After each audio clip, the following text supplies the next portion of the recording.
Let's turn to Galatians chapter 5 and read the first verse.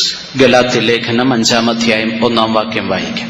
സ്വാതന്ത്ര്യത്തിനായിട്ട് ക്രിസ്തു നമ്മെ സ്വതന്ത്രരാക്കി, ആകയാൽ അതിൽ ഉറച്ചു നിൽപ്പിൻ, അടിമനുഖത്തിൽ പിന്നെയും കുടുങ്ങിപ്പോകരുത്. Stand fast therefore in the liberty wherewith Christ hath made us free, and be not entangled again with the yoke of bondage. Praise the Lord. ദൈവത്തിന് സ്തോത്രം. These days I would like to share the word of God with you under the theme, the paradox of freedom. ഈ ദിവസങ്ങളിൽ നിങ്ങളുമായി ദൈവവചനം ഞാൻ പങ്കുവെക്കുവാൻ ആഗ്രഹിക്കുന്നതായ വിഷയം സ്വാതന്ത്ര്യത്തിന്റെ വിരോധാഭാസം എന്നുള്ളതിനെ ആസ്പദമാക്കിയാണ്. A paradox is a self-contradictory statement. ഒരു വിരോധാഭാസം എന്ന് പറഞ്ഞു കഴിഞ്ഞാൽ വിപരീതമായിട്ടുള്ള രണ്ട് പ്രസ്താവനകൾ എന്നാണ്. Two opposing truths coming together at the same time. വിപരീതമായിട്ടുള്ള രണ്ട് സത്യങ്ങൾ ഒരേ സമയം ഒന്നിച്ചു വരുന്നത്. For example, ഉദാഹരണമായി, if I make a statement like this, ഞാൻ ഇപ്രകാരം പറയുന്നു എന്ന് കരുതുക. when the mouth opens, all are liars. വായ് തുറക്കുന്ന എല്ലാവരും നുണയന്മാരാകുന്നു. Suppose that statement is true. ആ ഒരു പ്രസ്താവന സത്യമാണ് എന്ന് കരുതുക. When the mouth opens, all are liars. വായ് തുറക്കുമ്പോൾ എല്ലാവരും ഭോഷ്ക് പറയുന്നവർ നുണയന്മാരാകുന്നു. Suppose that is true. അത് സത്യമാണ് എന്ന് കരുതുക. Then I open my mouth to say it, isn't it? അപ്പോൾ ഞാൻ ഇത് പറയുവാൻ എന്റെ വായ് തുറന്നുവല്ലോ. So what I say is a lie. അപ്പോൾ ഞാൻ പറയുന്നത് ഒരു ഭോഷ്കാണ്. So if what I said is true, what I said is a lie. അപ്പോൾ ഞാൻ പറഞ്ഞത് സത്യമാണെങ്കിൽ ഞാൻ പറഞ്ഞത് ഒരു ഭോഷ്കം തന്നെയാണ്. So you see a lie and a truth coming together. That's called paradox. ഒരു സത്യവും ഒരു ഭോഷ്കവും ഒന്നിച്ചു വരുന്നു. അതിന്റെ പേരാണ് വിരോധാഭാസം. In the same way, in the freedom that the Bible describes or proposes to us, there is a paradox. ഇതുപോലെ വേദപുസ്തകം നമുക്ക് വാഗ്ദത്തം ചെയ്യുന്ന സ്വാതന്ത്ര്യത്തിൽ അതിലും ഒരു വിരോധാഭാസമുണ്ട്. I will just say to you in one line and then we'll go into the depths of it in the next 2 days. ഞാൻ അതിന്റെ അത് ഒരു വാചകത്തിൽ അത് പറഞ്ഞിട്ട് അതിന്റെ ആഴങ്ങളിലേക്ക് അടുത്ത 2 ദിവസങ്ങളിൽ നമുക്ക് കടക്കാം. The meaning of the title is, if you want true freedom, you have to be a slave to Christ. ഈ വിഷയത്തിന്റെ യഥാർത്ഥ അർത്ഥമെന്ന് പറയുന്നത്, നിങ്ങൾക്ക് യഥാർത്ഥ സ്വാതന്ത്ര്യം വേണമെങ്കിൽ ക്രിസ്തുവിന്റെ അടിമകളായി നിങ്ങൾ മാറ്റപ്പെടണം. In the key verse that we read just now, നാം ഇപ്പോൾ വായിച്ച കുറിവാക്യത്തിൽ നാം കണ്ടുവല്ലോ, we see a liberty that Christ offers. അവിടെ ക്രിസ്തു നമുക്ക് വാഗ്ദത്തം ചെയ്യുന്ന ഒരു സ്വാതന്ത്ര്യം കാണുവാൻ കഴിയുന്നു. And the same verses, don't get entangled with the yoke of bondage. അതേ വാക്യത്തിൽ പറയുകയാണ്, അടിമ നുഖത്തിൽ വീണ്ടും കുടുങ്ങിപ്പോകരുത്. As we all know, freedom and slavery are opposites terms. നമുക്കറിയാം, സ്വാതന്ത്ര്യവും അടിമനുഖവും എന്ന് പറയുന്നത് രണ്ടും എതിരായിട്ടുള്ള വാക്കുകളാണ്. If you are free, you are not a slave. If you are a slave, you are not free. നിങ്ങൾ സ്വതന്ത്രനാണെങ്കിൽ ഒരു അടിമയല്ല, അടിമയാണെങ്കിൽ ഒരു സ്വതന്ത്രനുമല്ല. But in the freedom that Christ offers, എന്നാൽ ക്രിസ്തു നമുക്ക് വാഗ്ദത്തം ചെയ്യുന്ന സ്വാതന്ത്ര്യം, you see a paradox. That means if you want real freedom, you must be a slave to Christ. അതിലൊരു വിരോധാഭാസം നമുക്ക് കാണുവാൻ കഴിയുന്നു.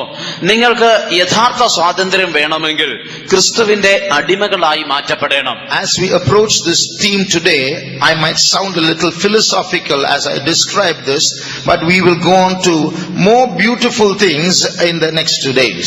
ഇന്ന് ഞാൻ ഈ വിഷയം നിങ്ങളുമായി പങ്കുവെക്കുമ്പോൾ ഒരുപക്ഷെ നിങ്ങൾക്കതൊരു തത്വജ്ഞാനം പോലെ തോന്നിയേക്കാം. പക്ഷെ അതിന്റെ മനോഹരമായ കാര്യങ്ങളിലേക്ക് നമുക്ക് അടുത്ത 2 ദിവസങ്ങളിൽ കടന്നു പോകാം. In order to describe how we are unique in the freedom that God has given us, ദൈവം നമുക്ക് നൽകിയിരിക്കുന്ന സ്വാതന്ത്ര്യത്തിൽ നാം എത്രത്തോളം പൂർണ്ണരായിരിക്കുന്നു എന്നുള്ളത് മനസ്സിലാക്കണമെങ്കിൽ, I want to tell you how we are different from robots and animals. നാം യന്ത്രമനുഷ്യരിലും അതുപോലെ മൃഗങ്ങളിൽ നിന്നും എത്രത്തോളം വ്യത്യസ്തരായിരിക്കുന്നു എന്ന് നാം മനസ്സിലാക്കണം. Robots do things because they are programmed to do certain things. യന്ത്രമനുഷ്യർ കാര്യങ്ങൾ ചെയ്യുന്നത് അവര് അപ്രകാരം ചെയ്യുവാൻ അവർ പ്രോഗ്രാം എഴുതി കൊടുത്തിരിക്കുന്നത് കൊണ്ടാണ്. There are robots that play the piano.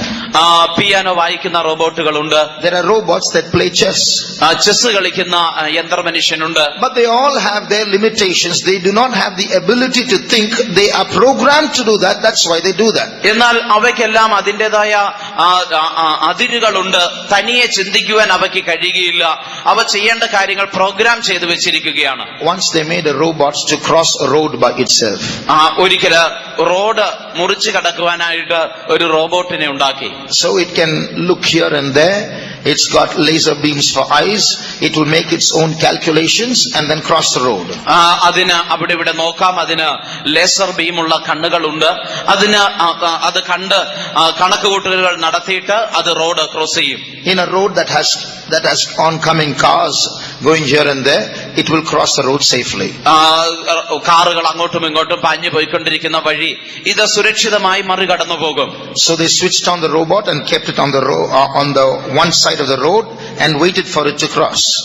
അവര് റോബോട്ടിനെ അതിനെ ഓൺ ചെയ്തിട്ട് ഈ വഴിയുടെ ഒരു വശത്ത് അത് കടക്കേണ്ടതിന് വഴി മറികടക്കേണ്ടതിന് അതിനെ കൊണ്ടുവന്ന് നിർത്തി. So with its neck it turned both ways to see whether cars were coming or not. അത് ഇരുവശത്തേക്ക് നോക്കി കാറുകൾ വരുന്നുണ്ടോ ഇല്ലയോ എന്ന്. And then it did not cross the road. അത് റോഡ് മുറിച്ച് കടന്നില്ല. So they're wondering what happened. Why is it not crossing the road? അപ്പോൾ അവർ ആശ്ചര്യപ്പെട്ടു, ഇതെന്താ ഇത് റോഡ് മുറിച്ച് കടക്കാത്തത്? The reason was the robot saw a parked car nearby. It did not know the difference between a moving car and a parked car and did not cross the road. അവിടെ വഴിയരികില് ഒരു car park ചെയ്തിരുന്നു. ഈ റോബോട്ടിന് സഞ്ചരിക്കുന്ന ഒരു കാറും park ചെയ്തിരിക്കുന്ന കാറും തമ്മിലുള്ള വ്യത്യാസം മനസ്സിലാക്കുവാൻ കഴിഞ്ഞില്ല. അതുകൊണ്ട് അത് റോഡ് മുറിച്ച് കടന്നില്ല. That's the limitation of a robot. അതാണ് ഒരു യന്ത്ര മനുഷ്യന്റെ ലിമിറ്റ് എന്ന് പറയുന്നത്.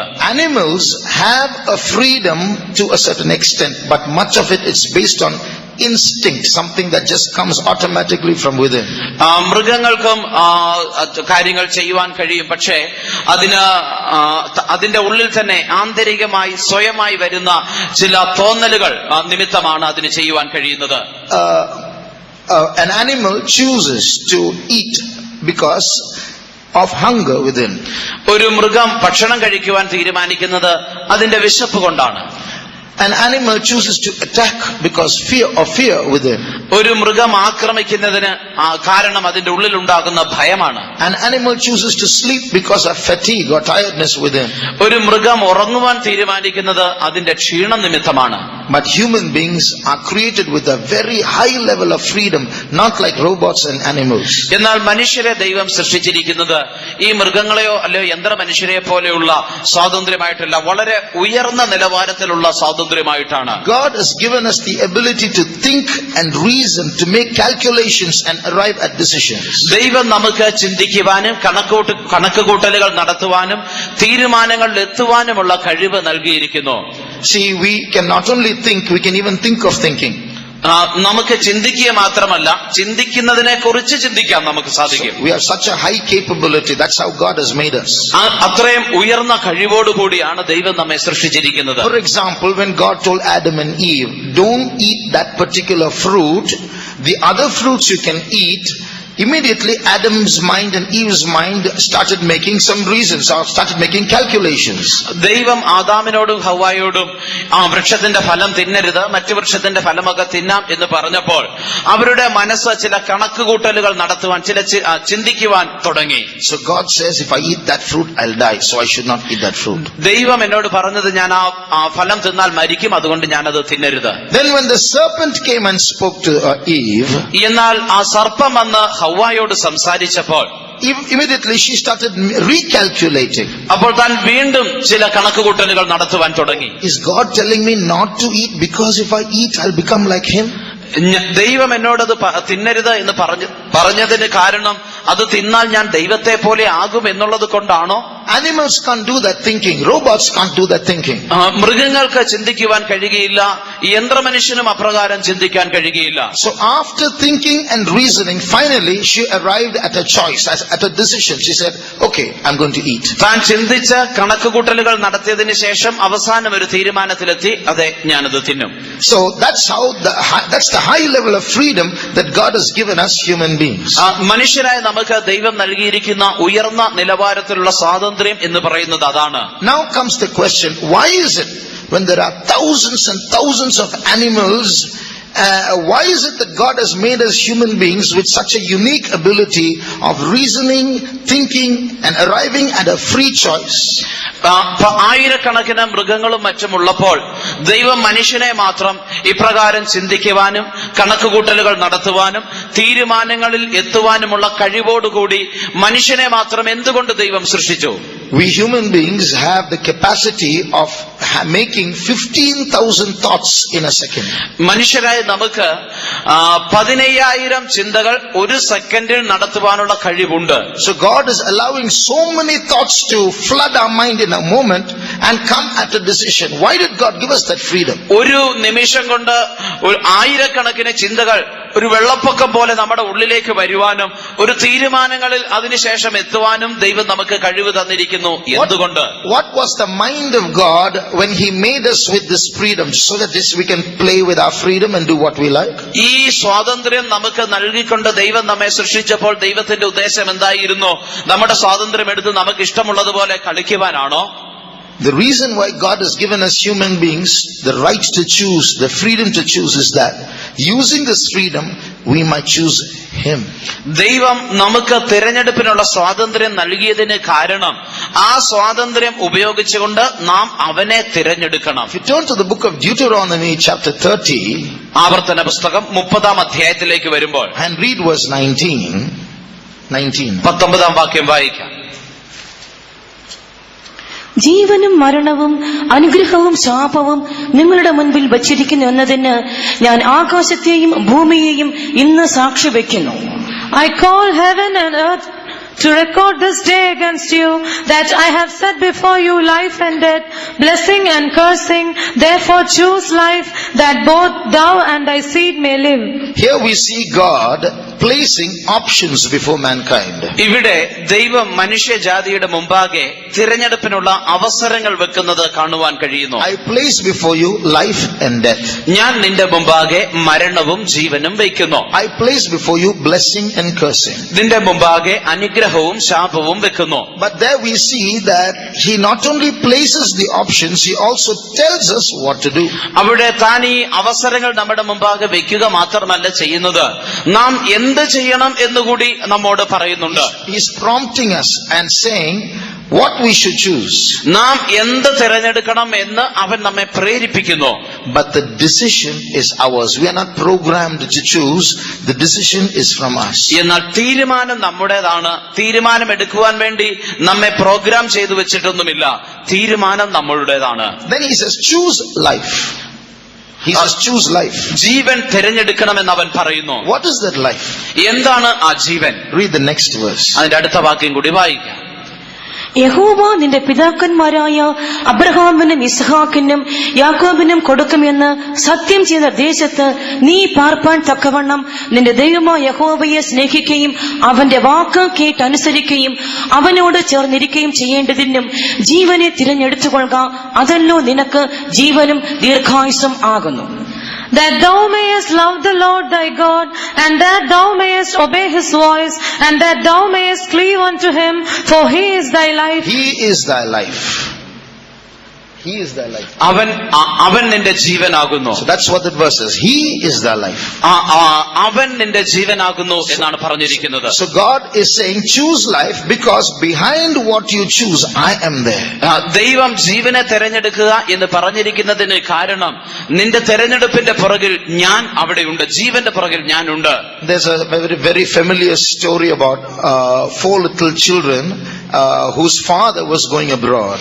വിദേശത്തേക്ക് പോകുന്ന ഒരു പിതാവിന്റെ 4 ചെറിയ കുഞ്ഞു മക്കളുള്ള ഒരു പിതാവിന്റെ കഥ വളരെ പരിചിതമാണല്ലോ. So he asked the eldest boy, what do you want when I come back? മൂത്ത മകനോട് ചോദിച്ചു, ഞാൻ തിരികെ വരുമ്പോൾ നിനക്ക് എന്താണ് വേണ്ടത്? So he said, I want a bicycle. താൻ പറഞ്ഞു, എനിക്കൊരു സൈക്കിൾ വേണം. So he asked the second boy, രണ്ടാമത്തെ മകനോട് ചോദിച്ചു, what do you want? നിനക്കെന്ത് വേണം? I want a toy car. എനിക്ക് ഒരു കളിപ്പാട്ട കാർ വേണം. He asked the third child, who was a girl, what do you want? She said, I want a doll. മൂന്നാമത്തെ കുട്ടിയോട് ചോദിച്ചത് ഒരു പെൺകുട്ടിയായിരുന്നു, എന്ത് വേണമെന്ന് ചോദിച്ചപ്പോൾ എനിക്കൊരു പാവ വേണമെന്ന് പറഞ്ഞു. So he went to ask the fourth child, what do you want? He was missing. നാലാമത്തെ കുട്ടിയോട് എന്ത് വേണമെന്ന് ചോദിച്ചപ്പോൾ തനിക്കൊന്നും പറയുവാൻ കഴിഞ്ഞില്ല. Finally they found him behind a door crying. തന്നെ കണ്ടില്ല.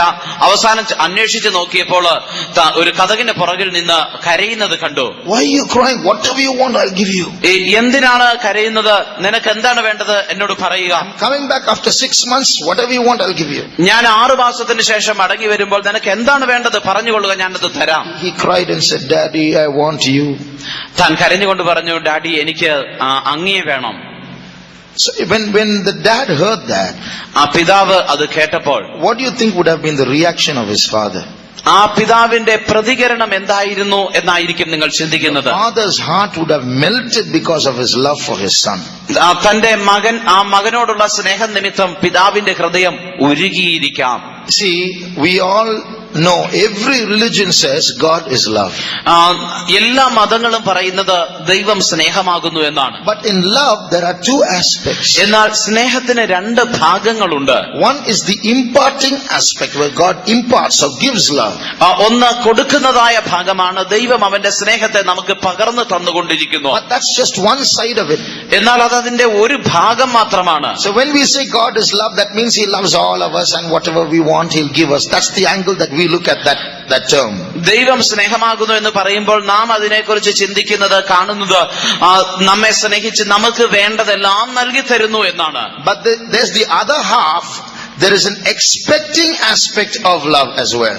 എന്നാൽ അതിനൊരു മറുഭാഗം കൂടിയുണ്ട്, തിരികെ പ്രതീക്ഷിക്കുന്നതായ സ്നേഹത്തിന്റെ ഭാഗം. In human love also, when we love, we also want love, isn't it? മാനുഷിക സ്നേഹത്തിലും നാം ഒരു വ്യക്തിയെ സ്നേഹിക്കുമ്പോൾ തിരികെ സ്നേഹം നാം ആഗ്രഹിക്കുന്നുവല്ലോ. The same way when you say God is love, He gives love and He wants love as well. അതുപോലെ ദൈവം സ്നേഹമാകുന്നു എന്ന് നാം പറയുമ്പോൾ അവൻ നമ്മെ സ്നേഹിക്കുന്നു, സ്നേഹം നൽകുന്നു, തിരികെ സ്നേഹം അവൻ ആഗ്രഹിക്കുന്നു. But that love that He wants should not be forced upon Him. It should be willingly received. എന്നാൽ താൻ ആഗ്രഹിക്കുന്നതായ സ്നേഹം ബലം പ്രയോഗിച്ച് വാങ്ങുവാനല്ല, മനഃപൂർവ്വമായി അവന് നൽകുന്നതായിരിക്കണം. That's why He has given us the freedom to choose. അതുകൊണ്ടാണ് തിരഞ്ഞെടുപ്പിനുള്ള സ്വാതന്ത്ര്യം അവൻ നമുക്ക് നൽകിയിരിക്കുന്നത്. So that we may not love Him like robots, so that we might not love Him because it's an instinct to love Him, but we can choose, reason, think and love Him.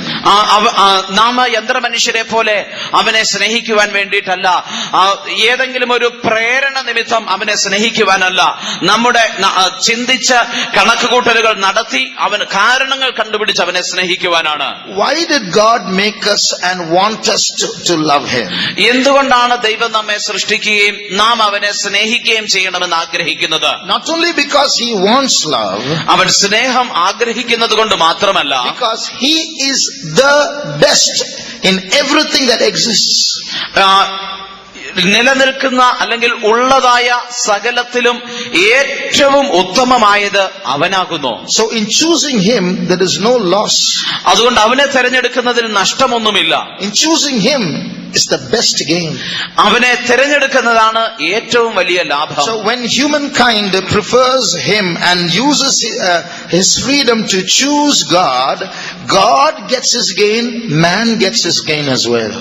ഈ മനുഷ്യൻ ഇങ്ങനെ ചിന്തിച്ച ദൈവത്തെ സ്നേഹിക്കുവാൻ അവൻ തിരഞ്ഞെടുക്കുമ്പോൾ ദൈവത്തിന് അതുകൊണ്ട് ലാഭമുണ്ട്, മനുഷ്യനും അതിൽ നിന്ന് ലാഭം ഉണ്ടാകുന്നു. But there is a danger there. എന്നാൽ അവിടെ ഒരു അപകടമുണ്ട്. When God gives man the freedom to choose God, there is a danger there. ദൈവത്തെ തെരഞ്ഞെടുക്കുവാനുള്ള സ്വാതന്ത്ര്യം ദൈവം മനുഷ്യന് നൽകുമ്പോൾ അവിടെ ഒരു അപകടമുണ്ട്. What if man does not choose God? ദൈവത്തെ മനുഷ്യൻ തിരഞ്ഞെടുത്തില്ലെങ്കിലോ? That becomes very dangerous for God. അത് ദൈവത്തിന് ഏറ്റവും അപകടകരമാണ്. Man can become an enemy of God. മനുഷ്യൻ ദൈവത്തിന്റെ ശത്രുവായി തീർന്നേക്കാം. In fact, that is what happened. വാസ്തവത്തിൽ അതാണ് സംഭവിച്ചത്. What God feared happened. ദൈവം ഭയപ്പെട്ടത് തന്നെ സംഭവിച്ചു. So we human beings were given the freedom to love God, and we use that freedom not to love God. ദൈവത്തെ സ്നേഹിക്കുവാൻ വേണ്ടി ദൈവം നമുക്ക് തെരഞ്ഞെടുപ്പിനുള്ള സ്വാതന്ത്ര്യം തന്നു. പക്ഷേ നാമോ അത് അവനെ സ്നേഹിക്കാതിരിക്കുവാൻ വേണ്ടി തെരഞ്ഞെടുത്തു. All we like sheep have gone astray. എല്ലാവരും ആടുകളെ പോലെ വഴിതെറ്റിപ്പോയിരിക്കുന്നു. So because of sin that is living in us, നമ്മുടെ ഉള്ളിൽ ജീവിക്കുന്ന ആ പാപം നിമിത്തം we have lost that capability to choose God. ദൈവത്തെ തിരഞ്ഞെടുക്കുവാനുള്ള കഴിവ് നമുക്ക് നഷ്ടമായി പോയി. So although we human beings have a high level of freedom compared to animals and robots, മൃഗങ്ങളെയും യന്ത്രമനുഷ്യരെയും താരതമ്യം ചെയ്ത് നോക്കുമ്പോൾ മനുഷ്യർക്ക് ഏറ്റവും ഉയർന്ന നിലവാരത്തിലുള്ള ഒരു സ്വാതന്ത്ര്യം ഉണ്ട് എങ്കിൽ തന്നെയും we have actually lost that freedom that we ought to have been having. നമുക്ക് ഉണ്ടായിരിക്കേണ്ടുന്ന ആ സ്വാതന്ത്ര്യം നഷ്ടമായി പോയിരിക്കുന്നു. That is because of two reasons that we are not as free as before. രണ്ട് കാരണങ്ങൾ കൊണ്ടാണ് നാം മുമ്പ് ആയിരുന്നത് പോലെയുള്ള സ്വാതന്ത്ര്യം പിന്നീട് ഇല്ലാത്തത്. One, the sin within us, within each of us, has started controlling our freedom, so we are not in a neutral position to make our choices. Our hearts are more inclined towards sin. നമ്മുടെ ഉള്ളിൽ വസിക്കുന്നതായ പാപം നമ്മെ നിയന്ത്രിക്കുന്നത് കൊണ്ട് നമുക്ക് ശരിയായ തെരഞ്ഞെടുപ്പ് നടത്തുവാൻ നാം ആ മധ്യഭാഗത്തായിരിക്കുന്നതിന് പകരം തെറ്റായ തെരഞ്ഞെടുപ്പിന് പാപത്തിന്റെ ഭാഗത്തേക്ക് നാം അല്പം ചാഞ്ഞിരിക്കുന്നു. So although we have that capability of thinking 15,000 thoughts a second and making decisions, very often our decisions are inclined towards sin. They are wrong decisions. നമുക്ക് ഒരു സെക്കൻഡിൽ 15,000 ചിന്തകൾ നടത്തി തിരഞ്ഞെടുപ്പ് നടത്തുവാനുള്ള കഴിവ് സ്വാതന്ത്ര്യം ദൈവം തന്നിട്ടുണ്ട് എങ്കിൽ തന്നെയും നമ്മുടെ തിരഞ്ഞെടുപ്പ് എല്ലായ്പ്പോഴും തന്നെ പാപത്തിന്റെ ഭാഗത്തേക്ക് തിരിഞ്ഞിരിക്കുന്നു. So that's how our freedom is tarnished or stained, and we don't have that high level freedom that we ought to have. അങ്ങനെയാണ് നമുക്ക് നൽകിയിരിക്കുന്ന സ്വാതന്ത്ര്യത്തിന് കളങ്കം സംഭവിച്ച് ദൈവം ഉദ്ദേശിക്കുന്ന ഉയർന്ന നിലവാരത്തിലുള്ള സ്വാതന്ത്ര്യം അനുഭവിക്കുവാൻ കഴിയാതെ ഇരിക്കുന്നത്. Secondly, രണ്ടാമത്, the second reason why our freedom is not like what we have to have, നമുക്ക് ഉണ്ടായിരിക്കേണ്ടുന്ന വിധത്തിലുള്ള സ്വാതന്ത്ര്യം ഇല്ലാത്തതിന് കാരണം every day we are being bombarded by information, suggestions and influences and promptings from the outside world through friends, through advertisements, through the media and so on. പുറത്തുള്ള ലോകത്തിൽ നിന്നുള്ള വിവരങ്ങളും മറ്റ് അനുഭവങ്ങളും കാര്യങ്ങളുമൊക്കെ ഓരോ ദിവസവും നമ്മുടെ സ്നേഹിതരും നമ്മുടെ കൂട്ടുകാരും മറ്റ് മാധ്യമങ്ങളും എല്ലാം നിമിത്തം നമ്മുടെ ഉള്ളിലേക്ക് ഓരോ ദിവസവും വന്ന് തള്ളിക്കയറിക്കൊണ്ടിരിക്കുകയാണ്. So these things are bombarding our thoughts through our five senses every day and are trying to manipulate our choices. നമ്മുടെ പഞ്ചേന്ദ്രിയങ്ങളിൽ കൂടെ നമ്മുടെ ചിന്തകളിലേക്ക് ഈ കാര്യങ്ങൾ ഇടിച്ചു കയറിക്കൊണ്ട് നമ്മെ മാറ്റുവാൻ രൂപാന്തരപ്പെടുത്തുവാൻ ശ്രമിക്കുന്നു. For example, a person who is browsing on the internet in one day will have seen an average of 3,000 advertisements. ഇന്റർനെറ്റില് പരസ്യങ്ങൾ പരതുന്ന ഒരു മനുഷ്യന് ഒരു ദിവസം ഏകദേശം 3000-ഓളം പരസ്യങ്ങൾ താൻ കണ്ടിരിക്കും. Buy this. Buy this. Buy. The advertisement is saying, buy this. ഇത് വാങ്ങുക എന്ന് ആ പരസ്യങ്ങൾ പറയുന്നു. Or sign in to this website. അല്ലെങ്കിൽ ഈ വെബ്സൈറ്റിലേക്ക് പ്രവേശിക്കുക. Or make this friendship. Or start this friendship. അല്ലെങ്കിൽ ഈ ഒരു ഒരു ബന്ധം തുടങ്ങുക. So every day human beings are being bombarded by these external influences that are trying to change his decisions. മനുഷ്യന്റെ തീരുമാനങ്ങളെ മാറ്റുവാൻ ശേഷിയുള്ള ബാഹ്യമായ ഇപ്രകാരമായ പ്രേരണകൾ നിമിത്തം പ്രേരണകൾ മനുഷ്യന്റെ ഉള്ളിലേക്ക് ഓരോ ദിവസവും ഇടിച്ചു കയറിക്കൊണ്ടിരിക്കുന്നു. So the sin within and the external influences without. നമ്മുടെ ഉള്ളതായ പാപവും പുറത്തുനിന്നുള്ള ബാഹ്യമായ ആ പ്രേരണകളും.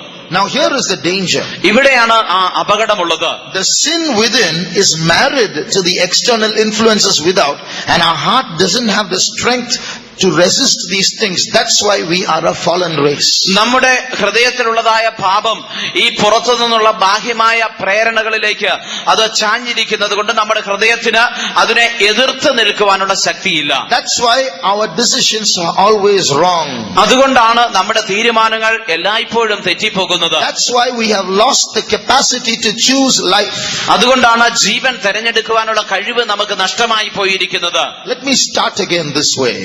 നാം ഇപ്രകാരം വീണ്ടും തുടങ്ങുമ്പോൾ, I was listening to a debate a few years ago two atheists and two theists. ഞാൻ ചില വർഷങ്ങൾക്ക് മുമ്പ് ഒരു ഡിബേറ്റ് പ്രസംഗം തർക്കം ശ്രദ്ധിക്കുകയായിരുന്നു. രണ്ട് നിരീശ്വരവാദികളും രണ്ട് ഈശ്വരവാദികളും. One of the two atheists was a woman. രണ്ട് നിരീശ്വരവാദികളിൽ ഒന്ന് ഒരു സ്ത്രീയായിരുന്നു. In the course of the debate, she made a statement like this. ആ തർക്കത്തിന്റെ ഇടയിൽ താൻ ഇപ്രകാരം ഒരു പ്രസ്താവന നടത്തി: If there is a God who's forcing me to obey him or otherwise go to hell, I'd rather go to hell. എന്നെ അനുസരിക്കുക ഇല്ലെങ്കിൽ നരകത്തിൽ പോകുക എന്ന് എന്നെ പ്രേരിപ്പിച്ചുകൊണ്ടിരിക്കുന്ന ഒരു ദൈവത്തെ അനുസരിക്കുന്നതിനേക്കാൾ ഞാൻ നരകത്തിൽ പോകുവാനാണ് ഇഷ്ടപ്പെടുന്നത്. I'll say it again. ഞാൻ വീണ്ടും പറയാം. This woman argues, her logic, her reasoning is this: if there's a God who says, obey me, obey my law, otherwise I'll send you to hell, I'd rather go to hell. I don't want to live with such a God. ഈ സ്ത്രീ ഇപ്രകാരമാണ് കണക്ക് കൂട്ടുന്നത്, പറയുന്നത് തന്റെ ചിന്താഗതി ഇപ്രകാരമാണ്: എന്നെ അനുസരിക്കുക ഇല്ലെങ്കിൽ നരകത്തിലേക്ക് പോകുക എന്ന് പറയുന്ന ഒരു ദൈവമുണ്ടെങ്കിൽ ആ ദൈവത്തെ അനുസരിക്കുന്നതിനേക്കാൾ നല്ലത് നരകത്തിലേക്ക് പോകുവാനാണ് ഞാൻ ഇഷ്ടപ്പെടുന്നത്. That sounds very reasonable, isn't it? അത് ഒരു കാരണമുള്ളതായി അല്ലെങ്കിൽ നല്ലതായി നമുക്ക് തോന്നുന്നു. Because if God is going to make us free, he should allow us to do what we like, isn't it? He makes us free and then says, do what I like. That's not freedom. ദൈവം നമുക്ക് സ്വാതന്ത്ര്യം നൽകുന്നുവെങ്കിൽ നമുക്ക് ഇഷ്ടമുള്ളത് ചെയ്യുവാൻ അവൻ നമ്മെ അനുവദിക്കണം. അവൻ നമുക്ക് സ്വാതന്ത്ര്യം നൽകുന്നു എന്ന് പറഞ്ഞുകൊണ്ട് ഞാൻ പറയുന്നത് അനുസരിക്കുക എന്നാണ് പറയുന്നത്. So if God says, I give you freedom, but you must do what you like, how is that freedom?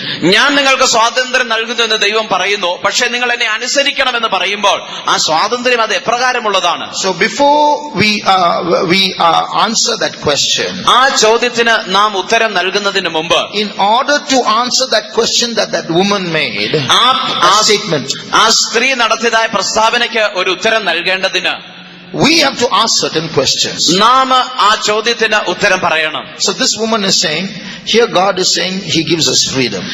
ഈ സ്ത്രീ പറയുന്നത് ദൈവം ഇവിടെ നിന്നിട്ട് സ്വാതന്ത്ര്യം നൽകുന്നു എന്ന് പറയുന്നു. And then says, I must obey him. എന്നിട്ട് പറയുകയാണ് ഞാൻ അവനെ അനുസരിക്കണം. So the question that we ask to that woman is, ആ സ്ത്രീയോട് ഞങ്ങൾ ചോദിച്ച ചോദ്യം ഇതാണ്. see, we are not answering the question immediately, but we are slowly going towards the answer. അത് ഉടനെ ഉത്തരം പറയുകയല്ല, പക്ഷെ ഉത്തരത്തിലേക്ക് പതുക്കെ പോകുന്ന ഒന്നാണ്. The first question is, why is there that unwillingness in you to obey God? എന്തുകൊണ്ടാണ് ദൈവത്തെ അനുസരിക്കുന്നതിനുള്ള ഒരു മനസ്സില്ലായ്മ നിന്നിൽ കാണപ്പെടുന്നത്? You say, God is removing my freedom because he is forcing me.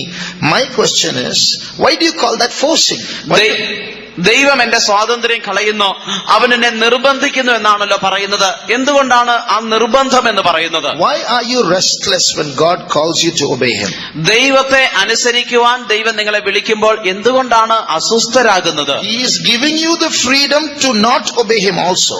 അവനെ അനുസരിക്കാതിരിക്കുവാനുള്ള സ്വാതന്ത്ര്യം അവൻ നൽകുന്നുവല്ലോ. And he is not threatening you, he is only saying, obey me.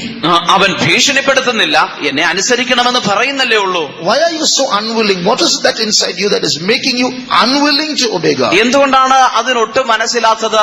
എന്തുകൊണ്ടാണ് ദൈവം പറയുന്നത് അനുസരിക്കുവാൻ മനസ്സില്ലാത്തതായി നിങ്ങളെ മാറ്റുന്നതായി നിങ്ങളുടെ ഉള്ളിലുള്ളത്? Is it not because of a restlessness that exists within, because the person wants to go to the other side, which God does not want him to go? ആ അസ്വസ്ഥത ഉള്ളിൽ ഉണ്ടാകുന്നതിന് കാരണം ആ വ്യക്തി ദൈവം ഇവൻ ഒരിക്കലും പോകരുത് എന്ന് ആഗ്രഹിക്കുന്ന ആ ഭാഗത്തേക്ക് പോകുവാനുള്ള ആഗ്രഹം ഉള്ളിൽ കിടക്കുന്നത് കൊണ്ടാണ്. The second question, രണ്ടാമത്തെ ചോദ്യം, God who gave us this freedom, നമുക്ക് ഈ സ്വാതന്ത്ര്യം നൽകിയ ദൈവം, is he so stupid or so senseless or so foolish to deprive us of the very freedom that he gave us and say, obey me or I'll send you to hell? നമുക്ക് സ്വാതന്ത്ര്യം നൽകുന്നു എന്ന് പറഞ്ഞ സ്വാതന്ത്ര്യം നൽകിയിട്ട് അതേ സ്വാതന്ത്ര്യം പിടിച്ചു പറിക്കുവാൻ തക്കവണ്ണം ദൈവം ഒരു ഭോഷനോ മണ്ടനോ അല്ലെങ്കിൽ വിവരമില്ലാത്തവനോ ആണോ? God who provided that free will to choose, which he did not put in animals. തിരഞ്ഞെടുക്കുവാനുള്ള ആ സ്വാതന്ത്ര്യം നമ്മുടെ ഉള്ളിൽ ദൈവം വെച്ചു, അത് മൃഗങ്ങൾക്ക് അവൻ കൊടുത്തില്ല. Will he not, when he asks us to choose him, does it not mean he has something in himself to satisfy that freedom? നാം അവനെ അനുസരിക്കണം എന്ന് അവൻ നമ്മോട് ആവശ്യപ്പെടുമ്പോൾ ആ സ്വാതന്ത്ര്യത്തെ തൃപ്തിപ്പെടുത്തുന്ന എന്തോ ഒന്ന് അവനിൽ കാണാതെയിരിക്കുമോ? So, so when we come back to the first question, നാം ആദ്യത്തെ ചോദ്യത്തിലേക്ക് തിരികെ വരുമ്പോൾ what has made that woman restless to say, I'd rather go to hell? ഞാൻ നരകത്തിലേക്ക് പോകുവാനാണ് ഇഷ്ടപ്പെടുന്നത് എന്ന് ആ പെൺകുട്ടിയെ കൊണ്ട് പറയിക്കുവാൻ തക്കവണ്ണം അവളെ അസ്വസ്ഥയാക്കി തീർത്തത് എന്താണ്? She's seeing something in God that's worse than hell. നരകത്തേക്കാൾ മോശമായി എന്തോ ഒന്ന് അവൾ ദൈവത്തിൽ കണ്ടു. What is that? എന്താണത്? It is the sin that dwells within. അത് അവളുടെ ഉള്ളിൽ ഉണ്ടായിരുന്ന പാപമാണ്. Sin has made us enemies to God. That's why when God says, come unto me, no, you don't force me. I want to do what I like. ആ പാപം അവളെ ദൈവത്തിന്റെ ശത്രുവാക്കി തീർത്തു. അതുകൊണ്ടാണ് ദൈവം എന്റെ അടുക്കലേക്ക് വരുവിൻ എന്ന് പറയുമ്പോൾ ഇല്ല, എനിക്ക് എന്റെ ഇഷ്ടം ചെയ്യണം എന്ന് പറയുന്നത്. I'll give you an example. ഞാനൊരു ഉദാഹരണം പറയാം. Supposing the Indian government makes a new law. ഉദാഹരണമായി ഇന്ത്യൻ സർക്കാർ ഒരു പുതിയ നിയമം ഉണ്ടാക്കുന്നു എന്ന് കരുതുക. Anyone who steals hereafter, his hands will be cut off. ഇനി മുതൽ മോഷ്ടിക്കുന്നവരുടെ എല്ലാവരുടെയും കൈ മുറിച്ചു കളയും. And then one man suddenly comes up and says, പെട്ടെന്ന് ഒരു മനുഷ്യൻ വന്നിട്ട് പറയുകയാണ്, I'm leaving this country. This country is getting too strict. ഞാൻ ഈ രാജ്യം വിട്ടു പോവുകയാണ്. ഈ രാജ്യം വളരെ കർശനമായി കൊണ്ടിരിക്കുന്നു. That law doesn't bother you, doesn't bother me. We are going to remain in India. This fellow alone wants to leave the country. Why? That law, hand-cutting law, doesn't bother you, doesn't bother me. This one man wants to leave the country. Why? ആ കൈ മുറിച്ചു കളയും എന്നുള്ളതായ നിയമം അത് നിങ്ങളെയോ ബാധിക്കുന്നില്ല, എന്നെയോ അത് ബാധിക്കുന്നില്ല. എന്തുകൊണ്ടാണ് ഈ മനുഷ്യൻ മാത്രം രാജ്യം വിട്ടു പോകണമെന്ന് ആഗ്രഹിക്കുന്നത്? Because he's a thief. താനൊരു കള്ളനാണ്. He knows if he remains here, he'll have his hand cut off. തനിക്കറിയാം താൻ ഇവിടെ നിന്നാൽ തന്റെ കൈ മുറിച്ചു കളയുമെന്ന്. So that restlessness against God is a reflection of the sin that dwells within. ദൈവത്തിന് എതിരായിട്ടുള്ള ആ അസ്വസ്ഥത നമ്മുടെ ഉള്ളിൽ വസിക്കുന്ന പാപത്തിന്റെ ഒരു പ്രതിഫലനമാണ്. When God says some laws, do this, don't do this, and you says, no, I'm leaving the country, it's because you're a thief. ദൈവം ഇത് ചെയ്യണം അല്ലെങ്കിൽ ഇത് ചെയ്യരുത് എന്ന് ചില പ്രമാണങ്ങൾ നമുക്ക് തരുമ്പോൾ ഇല്ലില്ല ഞാൻ ഇവിടെ വിട്ടു പോകുകയാണ് എന്ന് പറയുമ്പോൾ അതിന്റെ അർത്ഥം നമ്മുടെ ഉള്ളിൽ അതിന്റെ പാപമുണ്ട് എന്നാണ്. The reason why we think God is forcing us to do certain things, not giving us freedom, is because our very concept, our definition of freedom is mistaken, is wrong. സ്വാതന്ത്ര്യം എന്ന് പറഞ്ഞിട്ട് ചില കാര്യങ്ങൾ ചെയ്യുവാൻ വേണ്ടി ദൈവം നമ്മോട് ആവശ്യപ്പെടുന്നതിന് കാരണം ആ സ്വാതന്ത്ര്യം എന്ന വാക്കിന്റെ അർത്ഥം തന്നെ നാം തെറ്റിദ്ധരിച്ചു പോയിരിക്കുന്നത് കൊണ്ടാണ്. You know what is our mistaken concept or understanding of freedom? We think it's the ability to do anything. സ്വാതന്ത്ര്യം എന്ന് പറയുമ്പോൾ നാം ചിന്തിക്കുന്നത് എന്താണെന്ന് അറിയാമോ? എന്തും ചെയ്യുവാനുള്ള സ്വാതന്ത്ര്യം എന്നാണ്. But I want to tell you, freedom is not the ability to do anything. എന്നാൽ സ്വാതന്ത്ര്യം എന്ന് പറയുന്നത്, ഞാൻ പറയട്ടെ, അത് എന്തും ചെയ്യുവാനുള്ള സ്വാതന്ത്ര്യമല്ല. Because choices have consequences. കാരണം തിരഞ്ഞെടുപ്പുകൾക്ക് അതിന് പ്രതിഫലങ്ങൾ അല്ലെങ്കിൽ പ്രതിഫലനങ്ങൾ കാണും. If you choose certain things, there are some things that come along with that choice. ചില കാര്യങ്ങൾ നിങ്ങൾ തിരഞ്ഞെടുത്തു കഴിഞ്ഞാൽ അതിനോട് കൂടെ മറ്റ് ചിലത് കൂടി കടന്നു വരും. If you're going to choose between Pepsi Cola and Coca-Cola, നിങ്ങൾ പെപ്സി കോളയോ അല്ലെങ്കിൽ കൊക്കോകോളയോ തമ്മിൽ തിരഞ്ഞെടുക്കുകയാണെങ്കിൽ there's hardly any harm because of that choice. You can choose Pepsi or Coca-Cola. It makes no difference. അതുകൊണ്ടൊരു പ്രത്യേകിച്ച് ദോഷമൊന്നുമില്ല. നിങ്ങൾക്കത് ഇഷ്ടമുള്ളത് തിരഞ്ഞെടുക്കാം. But there are choices that will affect your future. എന്നാൽ നിങ്ങളുടെ ഭാവിയെ ബാധിക്കുന്ന ചില തിരഞ്ഞെടുപ്പുകളുണ്ട്. There are choices that will affect your future in heaven. സ്വർഗത്തിലുള്ള നിങ്ങളുടെ ഭാവിയെ ബാധിക്കുന്ന ചില തിരഞ്ഞെടുപ്പുകളുണ്ട്. There are choices that lead to heaven. There are choices that lead to hell. സ്വർഗത്തിലേക്ക് എത്തിക്കുന്ന തിരഞ്ഞെടുപ്പുകളുണ്ട്, നരകത്തിലേക്കും എത്തിക്കുന്ന തെരഞ്ഞെടുപ്പുകളുമുണ്ട്. So if choices had no consequences, there's no problem at all. ഈ തെരഞ്ഞെടുപ്പുകൾക്ക് യാതൊരു പരിണിത ഫലവും ഇല്ല എങ്കിൽ അതുകൊണ്ട് യാതൊരു കുഴപ്പവും ഇല്ല. Supposing you're going to drink Pepsi 10 times a day. നിങ്ങൾ ഒരു ദിവസം 10 പ്രാവശ്യം പെപ്സി കുടിക്കുന്നു എന്ന് കരുതുക. And you'll have people coming to you, hey, don't do that. ചിലർ വന്ന് പറയുകയാണ് അത് അങ്ങനെ ചെയ്യരുത്. You'll spoil your health. അത് നിങ്ങളുടെ ആരോഗ്യത്തെ നശിപ്പിക്കും. You'll get holes in your belly. നിങ്ങളുടെ വയറില് അതുകൊണ്ട് തുള വീഴും. Not only that, അത് മാത്രമല്ല, a person who drinks Pepsi 10 times a day is not only going to get holes in her belly, he's going to get holes in his soul also, because there's an addiction problem there. ഒരു ദിവസം 10 പ്രാവശ്യം ഈ Pepsi കുടിക്കുന്ന ഒരു വ്യക്തിക്ക് അവന്റെ ആമാശയത്തിൽ തുള വീഴുമെന്ന് മാത്രമല്ല, അവന്റെ ആത്മാവിലും ഒരു ദ്വാരമുണ്ടാകും. കാരണം അവൻ അതിന്റെ അടിമയായി പോകുകയാണ്. Finally, that choice, though he is free to choose, initially it seems to be harmful, but even that can become dangerous. അവിടെ അവനെ തെരഞ്ഞെടുക്കുവാനുള്ള സ്വാതന്ത്ര്യമുണ്ട്. ആദ്യം അത് കുഴപ്പമില്ല എന്ന് തോന്നുമെങ്കിലും പിന്നീട് അത് അപകടത്തിലേക്കാണ് ചെന്നെത്തിക്കുന്നത്. So choices have consequences. So to say freedom is the ability to do anything is not freedom. തെരഞ്ഞെടുപ്പുകൾക്ക് പരിണിത ഫലങ്ങളുണ്ട്. സ്വാതന്ത്ര്യം എന്ന് പറയുമ്പോൾ ഇഷ്ടമുള്ളത് എന്തും ചെയ്യുവാൻ തെരഞ്ഞെടുക്കുവാനുള്ള സ്വാതന്ത്ര്യമല്ല. There was a man called Oscar Wilde. Oscar wild എന്ന് പേരുള്ള ഒരു മനുഷ്യനുണ്ടായിരുന്നു. Literature and philosophy students will know about him. Literature students and philosophy students will know about him. Literature പഠിക്കുന്ന അല്ലെങ്കിൽ തത്വജ്ഞാനം പഠിക്കുന്ന കുട്ടികൾക്ക് തന്റെ തത്വങ്ങൾ അറിയാം. He wrote a novel, the only novel he wrote, The Picture of Dorian Gray, the picture of a man called Dorian Gray. താനെ ഒരു പുസ്തകം, ഒരു നോവൽ എഴുതി. അതിന്റെ പേര് നോറിയൻ ഗേ എന്ന് പറയുന്ന, നോറിയൻ ഗേയുടെ ചിത്രം എന്നാണ് അതിന്റെ പേര്. So in that he was trying to reflect what was his inner passions. അതില് തന്റെ ആന്തരികമായ ഇച്ഛകൾ എന്തൊക്കെയായിരുന്നു എന്ന് താൻ വെളിപ്പെടുത്തുവാൻ ശ്രമിച്ചു. What he thought was what everyone normally thinks. Freedom is the ability to do anything. That means for him, hedonism or the pursuit of pleasure. Pleasure is the ultimate happiness and good. Everyone must pursue pleasure. That was his philosophy. എല്ലാവരും ചിന്തിച്ചത് തന്നെയാണ് താനും ചിന്തിച്ചു കൊണ്ടിരുന്നത്. സന്തോഷം അനുഭവിക്കുക എന്നുള്ളതാണ് ഏറ്റവും നല്ലത് എന്നായിരുന്നു തന്റെ തത്വം. Do what you like. നിനക്ക് ഇഷ്ടമുള്ളത് ചെയ്യുക. What gives you happiness? What gives you pleasure? Pursue that. നിനക്ക് എന്ത് സന്തോഷം നൽകുന്നു, എന്ത് ആനന്ദം നൽകുന്നു, അതിനെ പിന്തുടർന്നുകൊള്ളുക. And that is what Oscar Wilde did as well. അതാണ് ഈ ഓസ്കാർ വൈൽഡ് ചെയ്തതും. And he reflected that in this novel that he wrote. താൻ എഴുതിയതായ ആ നോവലിൽ താൻ ഇത് പ്രതിഫലിപ്പിച്ചു. And he wrote the result of that also in that novel. താൻ അതിന്റെ ഫലത്തെക്കുറിച്ചും ഈ നോവലിൽ എഴുതി വെച്ചു. There was a very young, handsome youngster. വളരെ സൗന്ദര്യമുള്ള ഒരു യൗവനക്കാരനുണ്ടായിരുന്നു. And he was, very handsome. One day an artist came to him. വളരെ സൗന്ദര്യവാനായിരുന്നു താൻ. ഒരു ദിവസം ഒരു ചിത്രകാരൻ തന്റെ അടുക്കൽ വന്നു. And said, let me draw a painting of you. ഞാൻ നിങ്ങളുടെ ഒരു ചിത്രം വരച്ചുകൊള്ളട്ടെ എന്ന് ചോദിച്ചു. So as that young boy sat, the painter started painting on the canvas. ചെറിയ ആൺകുട്ടി ഇരുന്നപ്പോൾ ഈ ചിത്രകാരൻ തന്നെ വരയ്ക്കുവാൻ തുടങ്ങി. And after the painting was over, the artist showed the picture of Dorian Gray to Dorian Gray. ആ ചിത്രം വരച്ചു കഴിഞ്ഞതിന് ശേഷം ചിത്രകാരൻ ആ പടം ഈ ഡോറിയൻ ഗ്രേയെ കാണിച്ചു. And when Dorian Gray looked at himself, he fell in love with his own picture.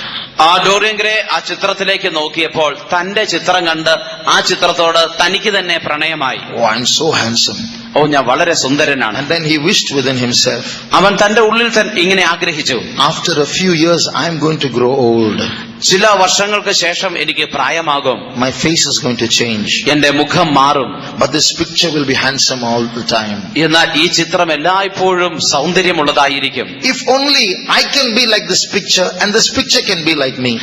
എനിക്ക് ഈ ചിത്രത്തെ പോലെ ആകുവാനും ഈ ചിത്രത്തിന് ഞാനാകുവാനും കഴിഞ്ഞിരുന്നുവെങ്കിൽ then I will be young all the time. This picture will grow old. ഞാൻ അപ്പോൾ എന്നും യൗവനക്കാരനായിരിക്കും, ഈ ചിത്രം പ്രായമായി തീരും. So when Dorian Gray made that wish was granted.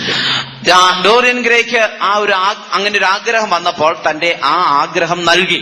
He remained young. After many years he was always young. പല വർഷങ്ങൾക്ക് ശേഷം അല്ലെങ്കിൽ അനേക വർഷങ്ങൾ ഞാൻ യൗവനക്കാരനായിരിക്കും. And the picture was growing old. ആ ചിത്രത്തിന് പ്രായമായിക്കൊണ്ടിരുന്നു. In the picture Dorian Gray was getting wrinkles. ആ ചിത്രത്തിലുള്ള തനിക്ക് ജരാനരകളൊക്കെ ബാധിച്ചു. So because of this, Dorian Gray became so happy, he started indulging in terrible sexual sins. ഇതുകൊണ്ട് ആ ഡോറിയൻ ഗ്രേക്ക് വളരെ സന്തോഷമായി വളരെ മ്ലേച്ഛകരമായ ലൈംഗിക പാപങ്ങളിൽ താൻ ഇടപെടുവാനിടയായി. So in the picture, even the sin was showing. His face was not only growing old, it was becoming ugly and distorted. ആ ചിത്രത്തില് തനിക്ക് പ്രായമാകുക മാത്രമല്ല ചെയ്തത്, തന്റെ മുഖം വളരെ വൃത്തികേടായി മോശമായി തീരുവാൻ തുടങ്ങി. The sin was showing in the picture. ആ പാപമാണ് ആ ചിത്രത്തിൽ വെളിപ്പെട്ട് വന്നുകൊണ്ടിരുന്നത്. So he did one thing. താൻ അതുകൊണ്ട് ഒരു കാര്യം ചെയ്തു. He took this picture and said, I don't want to see this again. It's making me restless. And he went and put it in a storeroom upstairs. തനിക്ക് അസ്വസ്ഥത തോന്നിയിട്ട് എനിക്ക് ഇത് കാണണ്ട എന്ന് പറഞ്ഞിട്ട് ആ ചിത്രം എടുത്തുകൊണ്ട് ഒരു സ്റ്റോറിൽ കൊണ്ടുപോയി വെച്ചു. And afterwards he continued sinning. Now that picture is not there to disturb me. അതിനുശേഷം താൻ പാപം തുടർന്നുകൊണ്ടിരുന്നു. ഇപ്പോൾ എന്നെ അസ്വസ്ഥമാക്കുവാൻ ആ പടം ഇവിടെ ഇല്ലല്ലോ. After some time he committed a murder. ചില നാളുകൾക്ക് ശേഷം താൻ ഒരു കൊലപാതകം നടത്തി. Then he had a curiosity. Let me see what happened to the picture because of the murder. അപ്പോൾ തനിക്ക് ഉള്ളിൽ ഒരു ജിജ്ഞാസയുണ്ടായി, ഈ കൊലപാതക നിമിത്തം ആ ചിത്രത്തിൽ എന്ത് മാറ്റം സംഭവിച്ചു കാണും. So he went to the storeroom. താൻ ആ സ്റ്റോർ റൂമിലേക്ക് ചെന്നു. And he took the picture out. താൻ ആ ചിത്രം പുറത്തെടുത്തു. And he saw there was a streak of blood from his chest coming down in the picture. ആ ചിത്രത്തിൽ നോക്കിയപ്പോൾ തന്റെ നെഞ്ചിൽ നിന്ന് രക്തം ഇങ്ങനെ ധാരയായിട്ട് ഒഴുകുന്നതായി കണ്ടു. This made him very restless. ഇത് തനിക്ക് വളരെ അസ്വസ്ഥതയുണ്ടാക്കി. So you know what he did? താൻ എന്ത് ചെയ്തെന്ന് നിങ്ങൾക്കറിയാമോ? He said, why keep this picture? എന്തിന് ഞാൻ ഈ ചിത്രം സൂക്ഷിച്ചു വെക്കണം? I'll get rid of this picture, then I can live peacefully. ഈ ചിത്രം അങ്ങ് ഒഴിവാക്കിയാൽ എനിക്ക് സമാധാനത്തോടെ ജീവിക്കാമല്ലോ. So he went to the kitchen and took a knife. താൻ അതുകൊണ്ട് അടുക്കളയിൽ ചെന്ന് ഒരു കത്തി എടുത്തു. And he stabbed the picture. ആ ചിത്രത്തിൽ താൻ അത് കുത്തിക്കയറ്റി. The woman, a servant woman in the house, heard a scream upstairs in the storeroom. ആ വീട്ടില് ഉണ്ടായിരുന്നതായ വേലക്കാരത്തി താൻ മുകളിലായിരുന്നു. അപ്പോൾ സ്റ്റോർ റൂമിൽ ഒരു വലിയ നിലവിളിയുടെ ശബ്ദം അവൾ കേട്ടു. So she went upstairs to the storeroom. താൻ പെട്ടെന്ന് മുകളിലുള്ള സ്റ്റോർ റൂമിലേക്ക് കയറിപ്പോയി. She went and looked inside. താൻ ആ റൂമിന്റെ ഉള്ളിലേക്ക് ചെന്നു. You know what she saw? താൻ ആരെയും കണ്ടില്ല. No, do you know what she saw? താൻ എന്താണ് കണ്ടതെന്ന് അറിയുമോ? She saw a picture of a very young handsome boy lying on the floor with a knife inside, and next to it was a very old ugly man dead, lying dead. അവിടെ ഒരു വളരെ സുന്ദരനായ യൗവനക്കാരനായ ഒരു വ്യക്തിയുടെ ചിത്രം, അതിന്റെ നെഞ്ചിൽ ഒരു കത്തി കുത്തിക്കയറ്റിയിട്ട് അത് അവിടെ കിടപ്പുണ്ടായിരുന്നു. അതിന് തൊട്ടടുത്ത് തന്നെ വളരെ പ്രായം ചെന്ന ഒരു മനുഷ്യൻ ചത്തുകിടന്നിരുന്നു. This is the end of the story. ഇതാണ് ആ കഥയുടെ അവസാനം. This was written by a man called Oscar Wilde, who thought that we should live as we like. നമുക്ക് ഇഷ്ടമുള്ളതുപോലെ നാം ജീവിക്കണം എന്ന് ചിന്തിച്ച ഓസ്കാർ വൈൽഡ് എന്ന പേരുള്ള ഒരു മനുഷ്യൻ എഴുതിയതായ ഒരു കഥയാണിത്. So at the end of this story, what do we understand? ഈ കഥയുടെ അവസാനം നമുക്ക് എന്താണ് മനസ്സിലാകുന്നത്? He was trying to reflect his own life history in that novel. തന്റെ തന്നെ ജീവിത ചരിത്രം ആ നോവലിൽ കൂടെ താൻ വെളിപ്പെടുത്തുവാൻ പരിശ്രമിക്കുകയായിരുന്നു. I thought that living as I like will give me pleasure. ഞാൻ ചിന്തിച്ചത് എനിക്ക് ഇഷ്ടമുള്ളതുപോലെ ജീവിച്ചാൽ എനിക്കത് സന്തോഷം നൽകുമെന്നാണ്. And it did give me pleasure. അത് എനിക്ക് സന്തോഷം നൽകുകയും ചെയ്തു. But one day I have to stop acting and realize my original state. എന്നാൽ ഒരു ദിവസം എന്റെ ഈ അഭിനയമൊക്കെ നിർത്തിയിട്ട് എന്റെ യഥാർത്ഥ അവസ്ഥ ഞാൻ മനസ്സിലാക്കേണ്ടിയിരിക്കുന്നു. One day I have to meet death, and that day I will understand what is my true state. ഒരു ദിവസം ഞാൻ മരണത്തെ സന്ധിക്കേണ്ടി വരും. അന്നാണ് എന്റെ യഥാർത്ഥ അവസ്ഥ എന്ത് എന്ന് ഞാൻ മനസ്സിലാക്കുകയുള്ളൂ. This man who lived as he liked, ഈ മനുഷ്യൻ തനിക്ക് ഇഷ്ടമുള്ളതുപോലെ ജീവിച്ചു. when he died in a mental asylum. ഈ മനുഷ്യൻ മരിച്ചപ്പോൾ താനൊരു മാനസിക ആരോഗ്യ കേന്ദ്രത്തിലാണ് താൻ മരിച്ചത്. So his concept that you can live as you like, that's life, it ended up wrong. As he wrote in his novel, that's how he lived, that's how he died. തന്റെ ചിന്താഗതി എന്ന് പറയുന്നത് ഇഷ്ടമുള്ളതുപോലെ ജീവിക്കുക ചെയ്യുക എന്നാണ്. അതാണ് താൻ എഴുതിയത്, അതുപോലെ താൻ ജീവിക്കുകയും ചെയ്തു. I remember sharing with you, I don't know in which local faith home, a few years ago, that in one of the books, Bibles written by Satan, there is a verse which says, which an evil spirit inspired a man to write that book. It says, "Do as thou wilt shall be the whole of the law." ഞാൻ മുമ്പൊരിക്കൽ പറഞ്ഞ കാര്യം ഓർക്കുകയാണ്. പിശാചിനാൽ പ്രേരിതനായിട്ട് ഒരു മനുഷ്യൻ ഒരു പുസ്തകം എഴുതി, അതിൽ താൻ ഇപ്രകാരം എഴുതി വെച്ചു, നിനക്ക് ഇഷ്ടമുള്ളതുപോലെ ചെയ്യുക എന്നുള്ളതാകുന്നു മുഴുവൻ ന്യായപ്രമാണവും പറയുന്നത്. So our misconception of freedom, that we can do anything we like, is actually an inspiration of the devil. നമുക്ക് ഇഷ്ടമുള്ളതെല്ലാം ചെയ്യാം എന്നുള്ളതാണ് സ്വാതന്ത്ര്യം എന്നുള്ള നമ്മുടെ തെറ്റിദ്ധാരണയുടെ കാരണം, അല്ലെങ്കിൽ അതിന്റെ പ്രേരണ എന്നുള്ളത് പിശാചാണ്. This particular quote from the devil's Bible, it's called the book of the law, and do as thou wilt, is being used by so many people in pop songs, as dialogues in films, written on t-shirts, as tattoos and so on. ഈ പിശാചിന്റെ വേദപുസ്തകം എന്നറിയപ്പെടുന്ന ആ പുസ്തകത്തിൽ എഴുതിയിരിക്കുന്ന നിനക്ക് ഇഷ്ടമുള്ളതുപോലെ ഒക്കെ ചെയ്യുക എന്നുള്ളതാണ് മുഴുവൻ ന്യായപ്രമാണം പറയുന്നത് എന്നുള്ളതായ ആ വാചകം പല സിനിമകളിൽ ഡയലോഗായിട്ട് സംസാരമായിട്ട് പറയുന്നു, ടീഷർട്ടുകളിൽ എഴുതുന്നു, കയ്യിൽ പച്ച കുത്തുന്നു, പാട്ടുകളിൽ റോക്ക് മ്യൂസിക്കിലൊക്കെ അത് വരികളായിട്ട് ഉപയോഗിക്കുകയും ഒക്കെ ചെയ്യുന്നുണ്ട്. So freedom is not the ability to do what one likes. ഒരു വ്യക്തിക്ക് ഇഷ്ടമുള്ളതെല്ലാം ചെയ്യുക എന്നുള്ളതല്ല സ്വാതന്ത്ര്യം എന്ന് പറയുന്നത്. Although it might seem like that, what we must realize is there are right choices and wrong choices. Right choices have their consequences, wrong choices have their consequences. So though we can do what we like, we must face those consequences. അതുപോലെ തോന്നും എങ്കിൽ തന്നെയും ശരിയായ തെരഞ്ഞെടുപ്പുണ്ട്, തെറ്റായ തെരഞ്ഞെടുപ്പുണ്ട്. ശരിയായ തെരഞ്ഞെടുപ്പിന് അതിന്റെ പരിണിത ഫലമുണ്ട്, തെറ്റായ തെരഞ്ഞെടുപ്പിനും അതിന്റേതായ പരിണിത ഫലമുണ്ട്. നാം അതിനെ നേരിടേണ്ടതായിട്ട് വരും.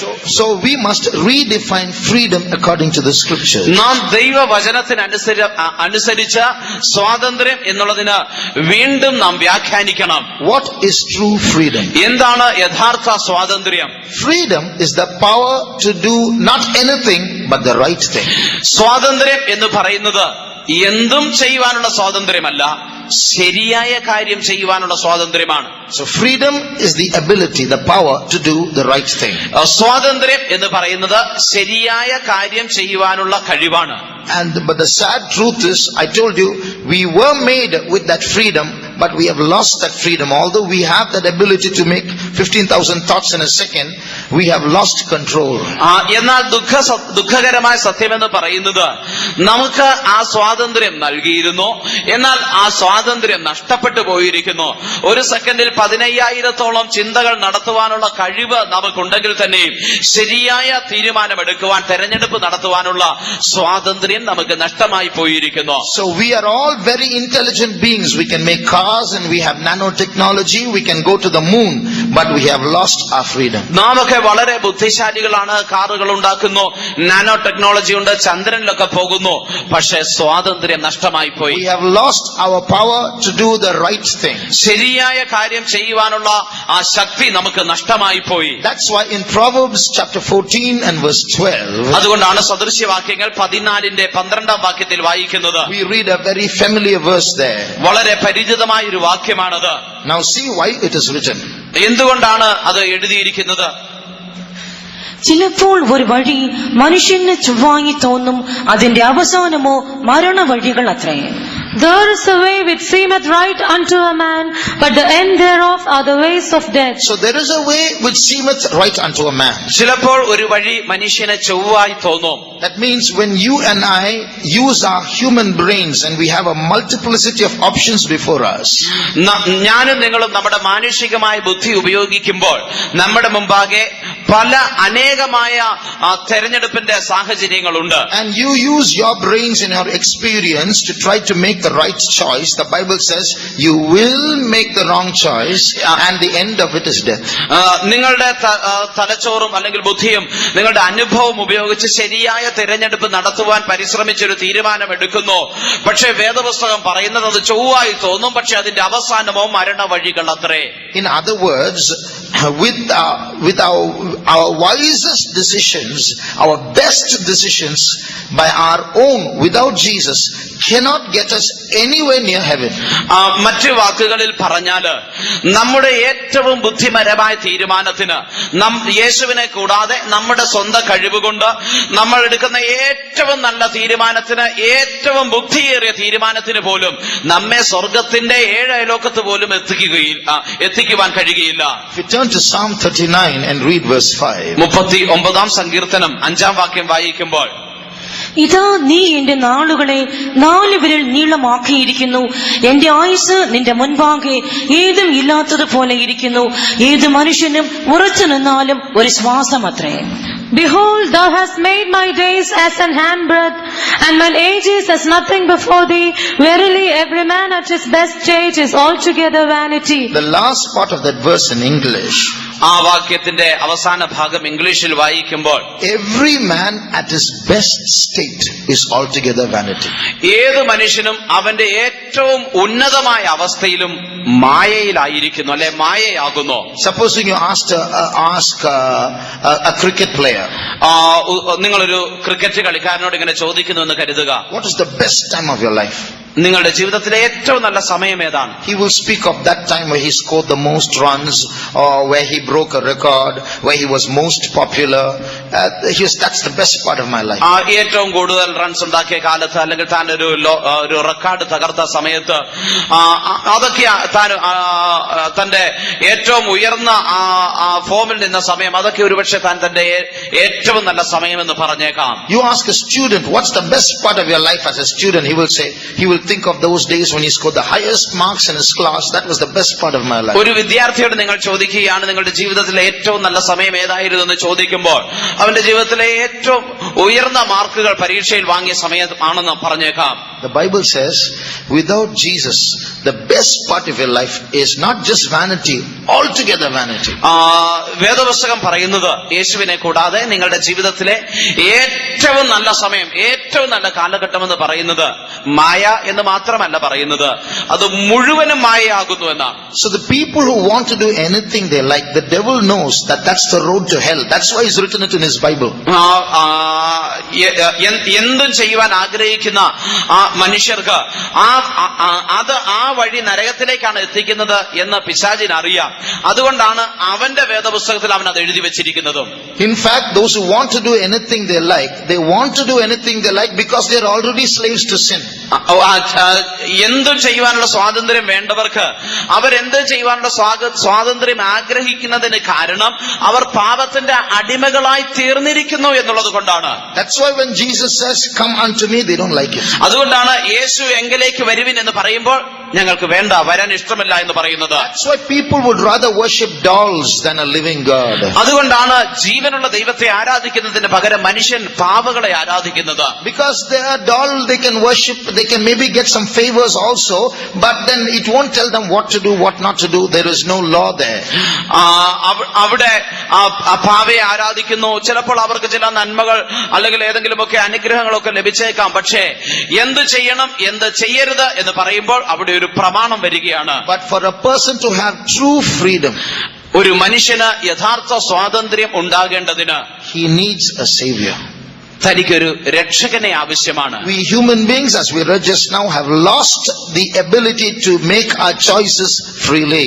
നാം ഇപ്പോൾ കേട്ടതുപോലെ നമുക്ക് സ്വതന്ത്രമായി തിരഞ്ഞെടുപ്പ് നടത്തുവാനുള്ള ആ അവസരം അല്ലെങ്കിൽ സാഹചര്യം നഷ്ടമായി പോയിരിക്കുന്നു. That woman who says, "I'd rather go to hell than have a God who tells me what to do," she's saying that because sin is driving her, because that God is telling her something against that sin that she wants.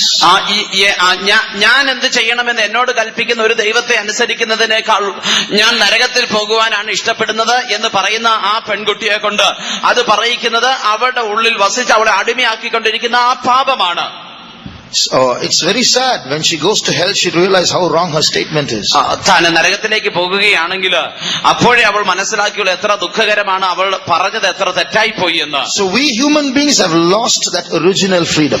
നമ്മുടെ ആദ്യ സ്വാതന്ത്ര്യം മനുഷ്യജാതിക്ക് നഷ്ടമായി പോയി. If we must come back to that original freedom, ആ ആദ്യ സ്വാതന്ത്ര്യത്തിലേക്ക് നാം മടങ്ങി വരണമെങ്കിൽ we need a savior. നമുക്ക് ഒരു രക്ഷകനെ ആവശ്യമാണ്. We need to come back to that neutrality where sin is not controlling us. We are able to make healthy choices. പാപം നമ്മെ നിയന്ത്രിക്കാതെ നമുക്ക് ആരോഗ്യകരമായ ശരിയായ തീരുമാനം എടുക്കുവാൻ കഴിയുന്ന ആ മധ്യത്തിലെ അവസ്ഥയിലേക്ക് നാം മടങ്ങി വരേണ്ടിയിരിക്കുന്നു. In the key verse that we read in Galatians chapter 5 and verse 1, Galatia ലേഖനം 5-ാം അധ്യായം 1-ാം വാക്യത്തിൽ നാം വായിച്ച കുറിവാക്യത്തില് we read of a freedom that Jesus offers. യേശു നമുക്ക് നൽകുന്ന സ്വാതന്ത്ര്യത്തെ കുറിച്ച് നാം വായിക്കുന്നു. So there is a liberty that we can regain, that liberty that we have lost, we can regain through Christ. നമുക്ക് നഷ്ടമായി പോയ സ്വാതന്ത്ര്യം നമുക്ക് ക്രിസ്തു നിമിത്തം വീണ്ടും പ്രാപിക്കുവാൻ കഴിയും. That's why Jesus came down as a human being to give us slaves his freedom. അതുകൊണ്ടാണ് യേശു ക്രിസ്തു ഒരു മനുഷ്യനായ ഭൂമിയിൽ അവതരിച്ച് അടിമകളായി നമുക്ക് അവന്റെ സ്വാതന്ത്ര്യം വാഗ്ദത്തം ചെയ്തത്. That's why Jesus said in John chapter 8 and I think it's in verse 36, if the Son therefore shall set you free, ye shall be free indeed. അതുകൊണ്ടാണ് യോഹന്നാന്റെ സുവിശേഷം 8-ാം അധ്യായം 36-ാം വാക്യത്തിൽ വായിക്കുമ്പോൾ പുത്രൻ നിങ്ങൾക്ക് സ്വാതന്ത്ര്യം വരുത്തിയാൽ നിങ്ങൾ സാക്ഷാൽ സ്വതന്ത്രരാകും എന്ന് എഴുതിയിരിക്കുന്നത്. That is true freedom. Free indeed means true freedom. അവിടെ സാക്ഷാൽ സ്വതന്ത്രം എന്നാണ് പറയുന്നത്, അതായത് യഥാർത്ഥ സ്വാതന്ത്ര്യം. So the secret of true freedom begins in a relationship with Jesus Christ. യഥാർത്ഥ സ്വാതന്ത്ര്യം ആരംഭിക്കുന്നത്, അതിന്റെ രഹസ്യം ആരംഭിക്കുന്നത് തന്നെ യേശുവിനോട് കൂടെയുള്ള ജീവിതത്തിലാണ്. This is the first step of Christian life. ഇതാണ് ഒരു ക്രിസ്തീയ ജീവിതത്തിന്റെ ആദ്യ ചുവട്. Doctrinally, we can say that salvation experience or born again experience is being delivered from the works of sin. ഉപദേശപരമായി നമുക്ക് വീണ്ടും ജനിക്കുന്ന അനുഭവം എന്ന് പറയുമ്പോൾ അത് മാനസാന്തരത്തിന്റെ അനുഭവത്തെ കുറിച്ച് നമുക്ക് പറയുവാൻ കഴിയും. That is true. അത് സത്യം തന്നെയാണ്. But what actually happens is why we are delivered from sin is because we now enter into a relationship with our Savior, which is Jesus. എന്തുകൊണ്ടാണ് നാം ആ പാപത്തിൽ നിന്ന് വിടുവിക്കപ്പെടുന്നത്? അതിന് കാരണം നമ്മുടെ രക്ഷകനായ യേശുവുമായി നാം ഒരു ബന്ധത്തിലേക്ക് പ്രവേശിക്കുന്നു എന്നുള്ളതാണ്.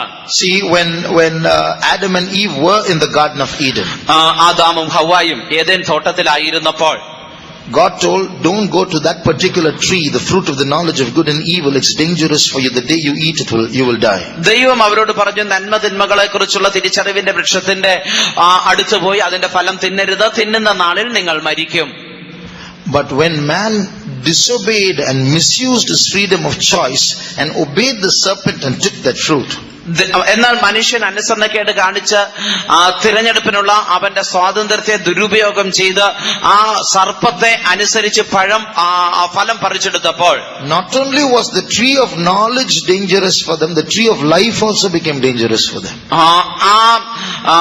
നന്മ തിന്മകളെ കുറിച്ചുള്ള തിരിച്ചറിവിന്റെ വൃക്ഷം മാത്രമല്ല അപകടകരമായി തീർന്നത്, ജീവന്റെ വൃക്ഷവും അവൻ അപകടകരമായി തീർന്നു. That's why God drove them from that garden, lest they eat of the tree of life and live forever. Chase them out. അതുകൊണ്ടാണ് ജീവവൃക്ഷത്തിന്റെ ഫലം തിന്ന് അവരെന്നേക്കും ജീവിക്കാതിരിക്കേണ്ടതിന് ദൈവം അവരെ പുറത്താക്കി കളഞ്ഞത്. So death did not come into them automatically.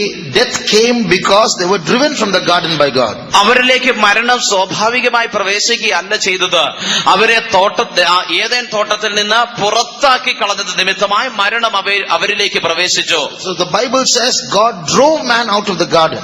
വേദപുസ്തകം പറയുന്നത് ദൈവം അവനെ പുറത്താക്കി കളഞ്ഞു എന്നാണ്. So the tree of life became dangerous to man, man became dangerous to God. ആ ജീവവൃക്ഷം മനുഷ്യൻ അപകടമായി തീർന്നു, ഈ മനുഷ്യൻ ദൈവത്തിന് അപകടമായി തീർന്നു. But God did something very strange. എന്നാൽ ദൈവം വളരെ അപരിചിതമായ ഒരു കാര്യം ചെയ്തു. Although God told Adam and Eve, get out, ആദാമിനോടും ഹവ്വായോടും പുറത്തു പോ എന്ന് ദൈവം കൽപ്പിച്ചു എങ്കിൽ തന്നെയും God also went out of the garden and he started talking to man once again. ദൈവവും ഈ തോട്ടത്തിന് പുറത്തേക്ക് വന്ന് മനുഷ്യനോട് വീണ്ടും സംസാരിക്കുവാൻ തുടങ്ങി. He was Abel offered to God, Cain offered to God, God received and half received their sacrifices. ദൈവം കയീൻ ദൈവത്തിന് യാഗമർപ്പിച്ചു, ഹാബേൽ ദൈവത്തിന് യാഗമർപ്പിച്ചു. ദൈവം അത് ഒന്ന് പൂർണ്ണമായി സ്വീകരിച്ചു, ഒന്ന് അല്പം സ്വീകരിച്ചു. So although God threw man out of the garden, he didn't reject man. ദൈവം മനുഷ്യനെ തോട്ടത്തിന് പുറത്താക്കി കളഞ്ഞുവെങ്കിൽ തന്നെയും മനുഷ്യനെ ദൈവം തള്ളിക്കളഞ്ഞില്ല. Even today his search for man continues. ഇന്നും ദൈവം മനുഷ്യനെ അന്വേഷിക്കുന്നത് തുടർന്നുകൊണ്ടിരിക്കുകയാണ്. Although man has lost that capacity to choose God, ദൈവത്തെ തിരഞ്ഞെടുക്കുവാനുള്ള കഴിവ് മനുഷ്യന് നഷ്ടമായി പോയി എങ്കിൽ തന്നെയും the best of us cannot choose God. നമ്മുടെ ഏറ്റവും നല്ലതിന് പോലും ദൈവത്തെ തിരഞ്ഞെടുപ്പാൻ കഴിയുകയില്ല. And our best choices cannot get anywhere near God. നമ്മുടെ ഏറ്റവും നല്ല തിരഞ്ഞെടുപ്പിനും നമ്മെ സ്വർഗത്തിന്റെ അടുക്കൽ പോലും എത്തിക്കുവാൻ കഴിയുകയില്ല. That's why the Bible says, by grace are ye saved through faith, not of yourselves, not of works, lest any man should boast. അതുകൊണ്ടാണ് വേദപുസ്തകം പറയുന്നത്, കൃപയാലല്ലോ നിങ്ങൾ വിശ്വാസം മൂലം രക്ഷിക്കപ്പെട്ടിരിക്കുന്നത്, ഒരു മനുഷ്യനും ഒന്നിലും പ്രശംസിക്കാതെ ഇരിക്കേണ്ടതിന് നിങ്ങളുടെ പ്രവൃത്തികളും കാരണമല്ല. So we have nothing to boast of our salvation. He took the initiative. He made the first step. നമ്മുടെ രക്ഷയെക്കുറിച്ച് നമുക്ക് പ്രശംസിക്കാൻ ഒന്നുമില്ല. അവനാണ് അതിന്റെ തുടക്കം കുറിച്ചത്, അവനാണ് ആദ്യ ചുവട് വെച്ചത്. So by nature we don't want God. മനുഷ്യന് സ്വാഭാവികമായി അല്ലെങ്കിൽ അവന്റെ പ്രകൃതം കൊണ്ട് ദൈവത്തെ വേണ്ട. All we like sheep have gone astray. We have turned every man to his own way. എല്ലാവരും വഴിതെറ്റി പോയ ആടുകളെ പോലെ ആയിത്തീർന്ന് സ്വന്തം വഴിക്ക് തിരിഞ്ഞു പോയിരിക്കുന്നു. So to bring us back to him, നമ്മെ അവനിലേക്ക് തിരികെ കൊണ്ടുവരേണ്ടതിന് Jesus did not just come down and preach. അവൻ വെറുതെ ഇറങ്ങി വന്ന് പ്രസംഗിക്കുക മാത്രമല്ല ചെയ്തത്. He allowed his body to be torn and battered and bruised, and allowed himself to shed all his blood and kill himself so that man might turn towards him. അവന്റെ ശരീരം തകർക്കപ്പെടുവാനും നുറുക്കപ്പെടുവാനും അവന്റെ ശരീരം ചീന്തപ്പെട്ട അവസാനത്തുള്ളി രക്തം വരെ ഒഴുകുവാനും അനുവദിച്ച് ഈ മനുഷ്യനെ അവൻ വീണ്ടെടുക്കുവാൻ വേണ്ടി അത്രത്തോളം അവൻ അനുവദിച്ചു. That sin that is in you and me is so terrible that God has to come down as a human being and he has to die such a terrible death to make you and me turn towards him. നമ്മിലുള്ളതായ പാപം എന്നുള്ളത് ഏറ്റവും അപകടകരമായി തീർന്നതുകൊണ്ട് ദൈവം തന്നെ ഭൂമിയിലേക്ക് ഇറങ്ങി വന്ന ഏറ്റവും ദാരുണമായ ഒരു മരണം, ഭീകരമായ ഒരു മരണം നമ്മെ വീണ്ടെടുക്കുവാനായിട്ട് അവന് നേരിടേണ്ടി വന്നു. If there was an easier way for God to turn you to him, turn us to him, he would surely have made that choice. നിങ്ങളെ അവനിലേക്ക് തിരിക്കുവാൻ, നമ്മെ അവനിലേക്ക് തിരിക്കുവാൻ മറ്റേതെങ്കിലും എളുപ്പമുള്ള ഒരു വഴി ഉണ്ടായിരുന്നെങ്കിൽ ദൈവം തീർച്ചയായിട്ടും അത് തിരഞ്ഞെടുക്കുമായിരുന്നു. I told you that this topic is called the paradox of freedom. ഞാൻ പറഞ്ഞുവല്ലോ, ഈ വിഷയം എന്ന് പറയുന്നത് സ്വാതന്ത്ര്യത്തിന്റെ വിരോധാഭാസം എന്നുള്ളതാകുന്നു എന്ന്. This paradox of freedom we are going to see tomorrow is in a marriage relationship with Jesus. ഈ സ്വാതന്ത്ര്യത്തിന്റെ വിരോധാഭാസം എന്ന് പറയുന്നത് നാളെ നാം കാണാൻ പോകുന്നത് യേശുവുമായിട്ടുള്ള ഒരു വിവാഹ ബന്ധത്തിൽ കൂടെയാണ്. That's the ultimate state of our freedom. അതാണ് നമ്മുടെ സ്വാതന്ത്ര്യത്തിന്റെ ഏറ്റവും അവസാനമുള്ളതായ അവസ്ഥ. That's the highest point of our freedom, and that's why God is trying to turn us towards him. He wants to be married to us. നമ്മുടെ സ്വാതന്ത്ര്യത്തിന്റെ ഏറ്റവും ഉയർന്ന അവസ്ഥ എന്ന് പറയുന്നതും അത് തന്നെയാണ്. അതുകൊണ്ടാണ് അവൻ നമ്മെ അവങ്കിലേക്ക് തിരിക്കുവാൻ ആഗ്രഹിക്കുന്നത്. അവൻ നമ്മെ വിവാഹം ചെയ്യുവാൻ ആഗ്രഹിക്കുന്നു. In Jeremiah chapter 3 and verse 14, യെരമ്യ 3:14 വായിക്കുമ്പോൾ, വിശ്വാസത്യാഗികളായ മക്കളെ മടങ്ങി വരുവിൻ എന്ന് യഹോവയുടെ അരുളപ്പാട്, ഞാനല്ലോ നിങ്ങളുടെ ഭർത്താവ്. enough. Here we read in English, please. ഇംഗ്ലീഷിൽ വായിക്കാം. 3:14.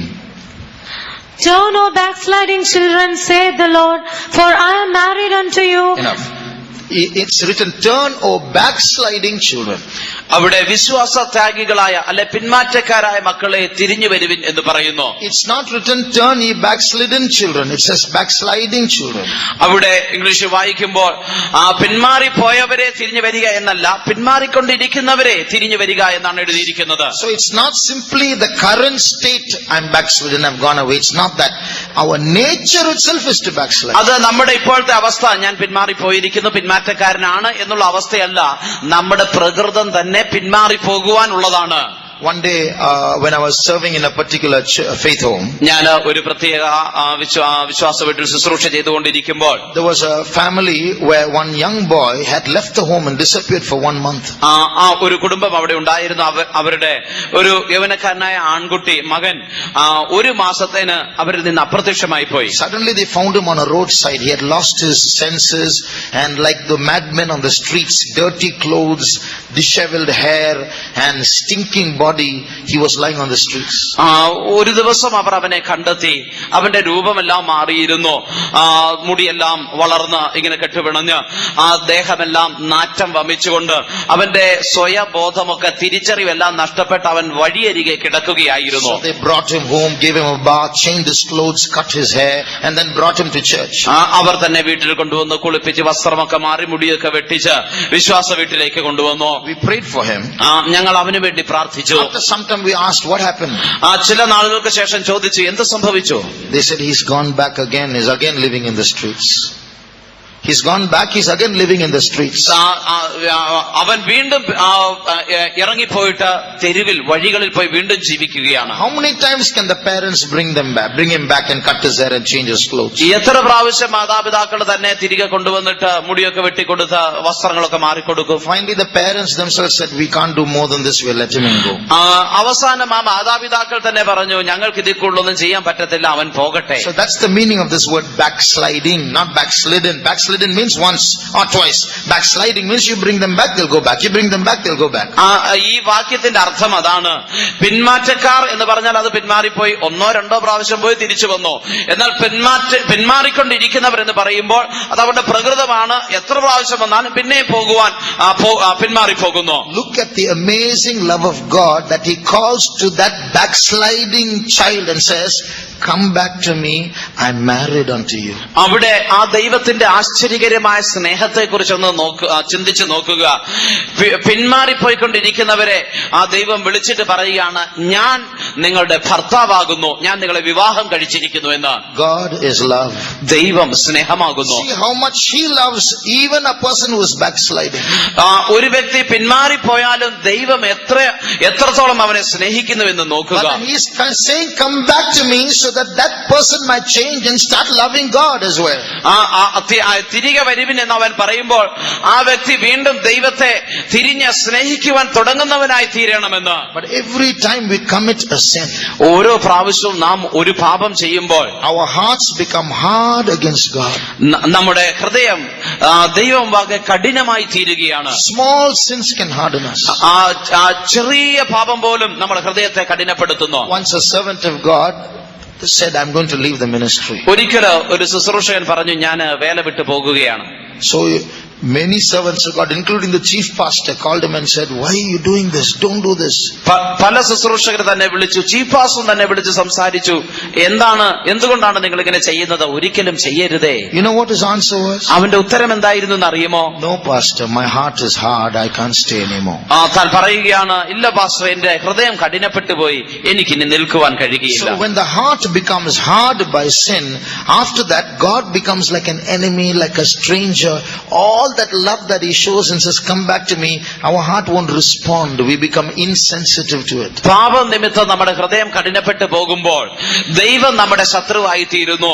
ദൈവം എങ്കിലേക്ക് മടങ്ങി വരുവിൻ, എന്റെ അടുക്കലേക്ക് തിരിഞ്ഞു വരുവിൻ എന്ന് പറയുമ്പോൾ നമ്മുടെ ഹൃദയം കഠിനപ്പെട്ടു പോയിരിക്കുന്നത് കൊണ്ട് ദൈവത്തിന്റെ ആ സ്നേഹത്തോട് നമുക്ക് പ്രതികരിക്കുവാൻ കഴിയാതെ പോകുന്നു. Today, after God made us human beings, he stands there once with one-sided love. He's like a jilted lover, a lover who has been disappointed or fooled by his mate. ദൈവം മനുഷ്യനെ സൃഷ്ടിച്ചിട്ട് അവന്റെ സ്നേഹം നമ്മിലേക്ക് പകർന്നു തന്നുകൊണ്ട് നിൽക്കുകയാണ്. ആ ദൈവത്തിന്റെ നിൽപ്പ് എന്നുള്ളത് ഒരു നിരാശ കാമുകനെ പോലെയാണ് നിൽക്കുന്നത്. അവൻ സ്നേഹിക്കുന്നു, പക്ഷെ തിരികെ സ്നേഹം ലഭിക്കുന്നില്ല. All his thoughts, all his dreams, all his aspirations, all his tears, all his joys in heaven are about you and me.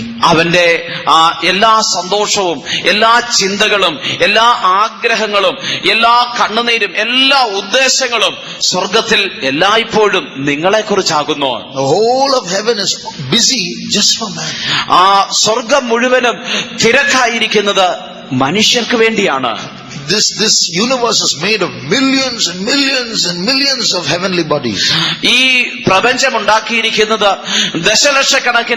ദശലക്ഷക്കണക്കിന് സ്വർഗീയമായ വസ്തുക്കളെ കൊണ്ടാണ്.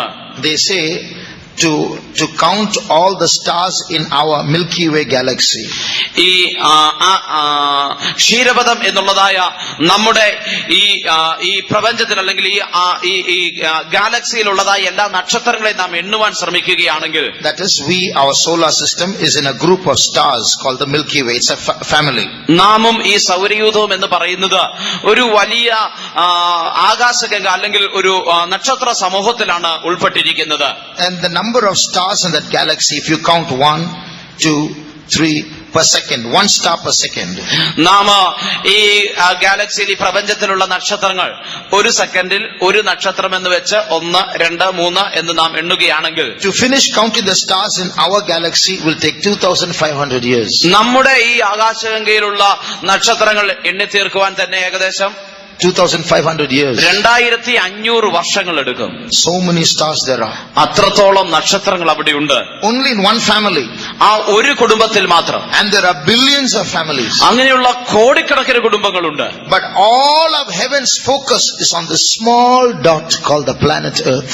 എന്നാൽ സ്വർഗം മുഴുവനും കേന്ദ്രീകരിച്ചിരിക്കുന്നത് ഈ ചെറിയ ഒരു കുത്തു പോലെയുള്ള ഈ ഭൂമിയിലാണ്. The whole universe, everything is obeying God. All the planets, all the stars moving according to His commandment. There's only one small dangerous spot where there is disobedience and rebellion, where the whole of heaven is focusing, and that's this planet Earth. ഈ മുഴു പ്രപഞ്ചവും ദൈവത്തെ അനുസരിക്കുന്നു.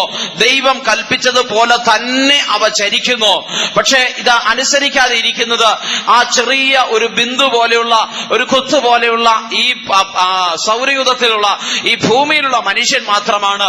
സ്വർഗം മുഴുവനും ആ അപകടകരമായ അതിലേക്ക് കേന്ദ്രീകരിച്ചിരിക്കുകയാണ്. All of God's love is focused only on this one small dot called the planet Earth. ദൈവത്തിന്റെ സ്നേഹം മുഴുവനും ഈ ചെറിയ ഒരു ബിന്ദു ആകുന്ന ഈ ഭൂമി എന്ന ഗ്രഹത്തിൽ കേന്ദ്രീകരിച്ചിരിക്കുന്നു. And heaven is crying today because although all of heaven's focus is here, all we like sheep have gone astray.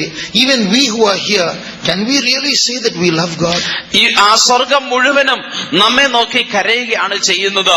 കാരണം സ്വർഗത്തിന്റെ ശ്രദ്ധ മുഴുവനും ഈ ഭൂമിയിൽ ഉള്ള മനുഷ്യരിലാണ് എങ്കിൽ തന്നെയും എല്ലാം വഴിതെറ്റി ആടുകളെ പോലെ അലഞ്ഞു തിരിയുന്ന അവസ്ഥയിലായിരിക്കുന്നു. നാമും ഇവിടെ ആയിരിക്കുന്നു എങ്കിൽ തന്നെയും നമുക്കും യഥാർത്ഥമായി പറയുവാൻ കഴിയുമോ ഞാൻ ദൈവത്തെ സ്നേഹിക്കുന്നു എന്ന്? Of course we do love God, but can we say that we love God like He loves us, capital N-O? തീർച്ചയായിട്ടും നാം ദൈവത്തെ സ്നേഹിക്കുന്നുണ്ട്. എന്നാൽ അവൻ നമ്മെ സ്നേഹിക്കുന്നത് പോലെ നാം അവനെ സ്നേഹിക്കുന്നുവോ എന്ന് ചോദിച്ചാൽ അതിന്റെ ഉത്തരം വലിയ അക്ഷരത്തിൽ ഇല്ല എന്നായിരിക്കും. When God spoke to the Ephesian church, ദൈവം എഫേസ്യ സഭയോട് സംസാരിച്ചപ്പോൾ God applauded them for many of their good deeds. ദൈവം അവരുടെ പല നല്ല പ്രവൃത്തിയും അവരെ ഓർമ്മപ്പെടുത്തി. They were very zealous because they would not tolerate those people who were rebellious and did not hold the doctrine of Christ. അവര് വളരെ സഹിഷ്ണുതയുള്ളവരായിരുന്നു. ക്രിസ്തുവിന്റെ ഉപദേശത്തിൽ നിൽക്കാത്തവരെ അവർക്ക് സഹിച്ചുകൂടാഞ്ഞു. But God says, but I have a fault against you. എന്നാൽ ദൈവം അവരോട് പറയുകയാണ്, എനിക്ക് നിന്നെ കുറിച്ച് ഒരു കുറ്റം പറയാനുണ്ട്. You don't have your first love. നീ നിന്റെ ആദ്യ സ്നേഹം വിട്ടുകളഞ്ഞിരിക്കുന്നു. So that means you can be zealous without love. അതിന്റെ അർത്ഥം സ്നേഹമില്ലാതെയും നിങ്ങൾക്ക് തീഷ്ണതയുള്ളവരായിരിക്കാൻ കഴിയും. So we can stand for divine healing, we can be very consecrated and we can wear white clothes, but all without love. നമുക്ക് ദൈവിക രോഗശാന്തിക്ക് നിൽക്കുവാൻ കഴിയും, വളരെ പ്രതിഷ്ഠയുള്ളവരായിരിക്കുവാൻ കഴിയും, വെള്ളവസ്ത്രം ധരിക്കുവാൻ കഴിയും. പക്ഷെ ഇതെല്ലാം സ്നേഹമില്ലാതെയും ചെയ്യാം. I can preach a very nice sermon like this and have no love inside me for God. ഇതുപോലെ നല്ല പ്രസംഗങ്ങളൊക്കെ എനിക്ക് നടത്താം, എന്നിട്ടും എന്റെ ഉള്ളിൽ ദൈവസ്നേഹമില്ലാതെ ഇരിക്കാം. In fact, the truth is I'm very bad in this loving God and I'm crying every day. എന്നാൽ ആ സത്യമെന്ന് പറയുന്നതും അത് തന്നെയാണ്. ആ ദൈവത്തെ സ്നേഹിക്കുന്ന വിഷയത്തിൽ ഞാൻ വളരെ കുറവുള്ളവനാണ്. ഞാൻ അതുകൊണ്ട് എല്ലാ ദിവസവും ദൈവത്തോട് കരയുകയാണ്. It's so sad we don't love God, and to love God we have to go to the same God and ask, please help me to love you. നാം ദൈവത്തെ സ്നേഹിക്കുന്നില്ല എന്നുള്ളതാണ് ദുഃഖകരമായ സത്യം. എന്നാൽ അതിലും ദുഃഖകരമായിരിക്കുന്നത് എന്നുള്ളത് നാം സ്നേഹിക്കാത്ത ദൈവത്തിന്റെ അടുക്കൽ പോയിട്ട് ദൈവത്തെ സ്നേഹിപ്പാൻ നമ്മെ സഹായിക്കണമേ എന്ന് നമ്മൾ പറയുകയാണ്. And God is so kind, so loving that He is ready to help even in that. അങ്ങനെയുള്ള സമയത്ത് നമ്മെ സഹായിക്കുവാൻ ദൈവം വളരെ കരുണയും സ്നേഹവും ഉള്ളവനാകുന്നു. Supposing someone whom you love very much comes to you and says, I don't love you, can you please help me to love you? You'll say, get lost, isn't it? നിങ്ങളെ വളരെയധികം സ്നേഹിക്കുന്ന ഒരു വ്യക്തി നിങ്ങളുടെ അടുക്കൽ വന്നിട്ട് എനിക്ക് നിങ്ങളോട് ഇഷ്ടമൊന്നുമില്ല, നിങ്ങളെ സ്നേഹിപ്പാൻ എന്നെ ഒന്ന് സഹായിക്കുമോ എന്ന് ചോദിച്ചാൽ നമ്മൾ അവരെ പുറത്താക്കുമല്ലേ? It's like someone wants to tell you a joke and you go and tell them, okay, but tell me where to laugh, okay? അതായത് ഒരു വ്യക്തി നിങ്ങളുടെ അടുത്ത് വന്ന് ഏതോ ഒരു തമാശ പറയുവാൻ തുടങ്ങുമ്പോൾ നിങ്ങൾ പറയുന്നു, ഓക്കെ, പക്ഷെ എപ്പോഴാ ചിരിക്കേണ്ടത് എന്ന് പറഞ്ഞു തരണം എന്ന് പറയുന്നത് പോലെ മാത്രം. What's the use of that after that? What's the use of telling the joke then? അങ്ങനെയെങ്കിൽ ആ തമാശ പറയുന്നത് കൊണ്ട് എന്താണ് അർത്ഥം? See, but God is coming down to such a level that He's willing to help us even in that level. ദൈവം അത്രത്തോളം താഴേക്ക് ഇറങ്ങി വന്നിട്ട് അങ്ങനെയുള്ള ഒരു അവസ്ഥയിൽ നമ്മെ സഹായിക്കുവാൻ അവൻ ഒരുക്കമുള്ളവനായിരിക്കുന്നു. We can do so many things for God without actually loving God. പല കാര്യങ്ങൾ ദൈവത്തിന് വേണ്ടി നിങ്ങൾ ചെയ്തേക്കാം, വാസ്തവമായി ദൈവത്തെ അല്പം പോലും സ്നേഹിക്കാതെ. So it's very sad, I'm including myself when I say that we've built a big building without even building the foundation properly. ഞാൻ എന്നെ കൂടി ഉൾപ്പെടുത്തിയിട്ടാണ് പറയുന്നത്, നമ്മൾ വലിയ കെട്ടിടം പണിയുന്നു, പക്ഷെ അടിസ്ഥാനം പണിയുന്നില്ല. So before the building collapses, we must set our foundation right and come into a proper, healthy relationship with our Savior. ഈ കെട്ടിടം ഇടിഞ്ഞു വീഴുന്നതിന് മുമ്പ് നാം വന്ന് ഇതിന്റെ അടിസ്ഥാനത്തെ ക്രമീകരിച്ച് ദൈവവുമായി യഥാർത്ഥമായ ശരിയായ വിധത്തിലുള്ള ഒരു സ്നേഹബന്ധത്തിലേക്ക് വരണം. So because that's basically what He expects. എന്തുകൊണ്ടെന്നാൽ അവൻ അതാണ് ഏറ്റവും അടിസ്ഥാനപരമായിട്ട് ആഗ്രഹിക്കുന്നത്. Our heart should start loving Him once again. നമ്മുടെ ഹൃദയം വീണ്ടും അവനെ സ്നേഹിപ്പാൻ തുടങ്ങണം. This morning I was reading a verse in the Bible. It says, in Thy light shall we see light. ഇന്ന് രാവിലെ ഞാൻ വേദപുസ്തകത്തില് ഇപ്രകാരം ഒരു വാക്യം വായിക്കുകയായിരുന്നു. അവരുടെ ജീവിതത്തിൽ അവർ വെളിച്ചം കാണേണ്ടതിന്. In Thy light, read Psalm 36 verse 9. 36 സങ്കീർത്തനം 9 വാക്യം. നിന്റെ പക്കൽ ജീവന്റെ ഉറവുണ്ടല്ലോ, നിന്റെ പ്രകാശത്തിൽ ഞങ്ങൾ പ്രകാശം കാണുന്നു. In Thy light shall we see light. നിന്റെ പ്രകാശത്തിൽ ഞങ്ങൾ പ്രകാശം കാണുന്നു. What does that mean? എന്താണ് അതിന്റെ അർത്ഥം? There was a man called C.S. Lewis. C.S. Lewis എന്ന പേരുള്ള ഒരു വ്യക്തി ഉണ്ടായിരുന്നു. He said, I believe in God like I believe in the sun. താൻ പറഞ്ഞു, ഞാൻ സൂര്യനിൽ വിശ്വസിക്കുന്നത് പോലെ ഞാൻ ദൈവത്തിൽ വിശ്വസിക്കുന്നു.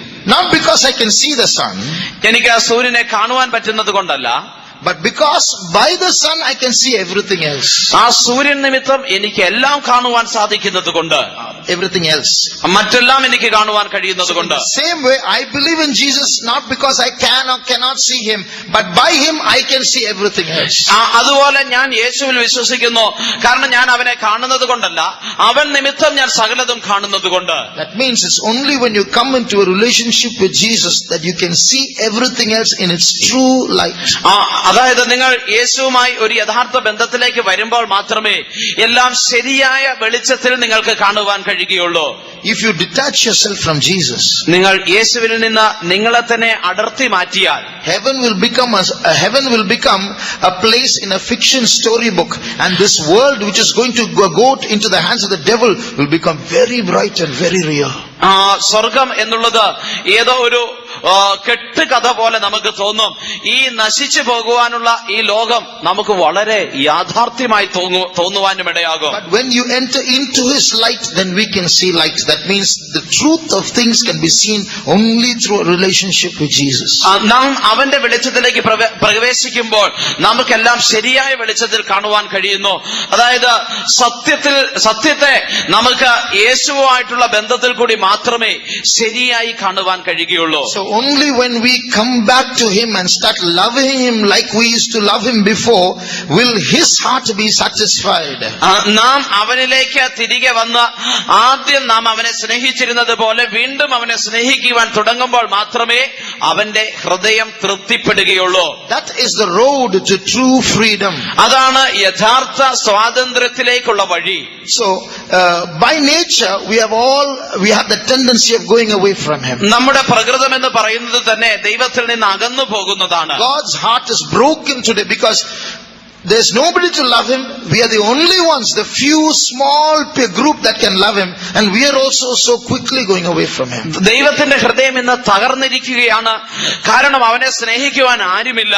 വളരെ ചുരുക്കമായിട്ടുള്ള നാമും അവനെ സ്നേഹിക്കാതെ ഇരിക്കുന്നു. Read in the book of Hosea. Hosea പ്രവചനത്തിൽ വായിക്കുമ്പോൾ You see a confused God. അവിടെ വളരെ തെറ്റിദ്ധരിച്ചിരിക്കുന്ന അല്ലെങ്കിൽ സംശയിച്ചിരിക്കുന്ന ഒരു ദൈവത്തെ കാണുവാൻ കഴിയുന്നു. Is God confused? ദൈവത്തിന് സംശയമുണ്ടോ? God confused means He doesn't know what to do. Should I do this? Should I do that? He's confused. അതിന്റെ ദൈവം സംശയിച്ചിരിക്കുന്നു എന്ന് പറയുമ്പോൾ ഞാൻ ദൈവം അത് ചെയ്യണോ ഇത് ചെയ്യണോ അങ്ങനെ ചെയ്യാമോ ഇങ്ങനെ ചെയ്യാമോ എന്ന് ചിന്തിക്കുന്ന എന്നുള്ള അവസ്ഥ. Sometimes you'll see people saying two different things in very short moments of time. നമുക്ക് ചിലപ്പോൾ ചില മനുഷ്യരെയൊക്കെ കാണുവാൻ കഴിയും. അല്പസമയത്തിനുള്ള ആദ്യം പറഞ്ഞത് തിരുത്തി പറയുന്നവർ. God is like that in this book. ഈ പുസ്തകത്തിൽ വായിക്കുമ്പോൾ ദൈവവും അതുപോലെയാണ്. He loves us so much. Sometimes we irritate Him so much, He wants to judge us.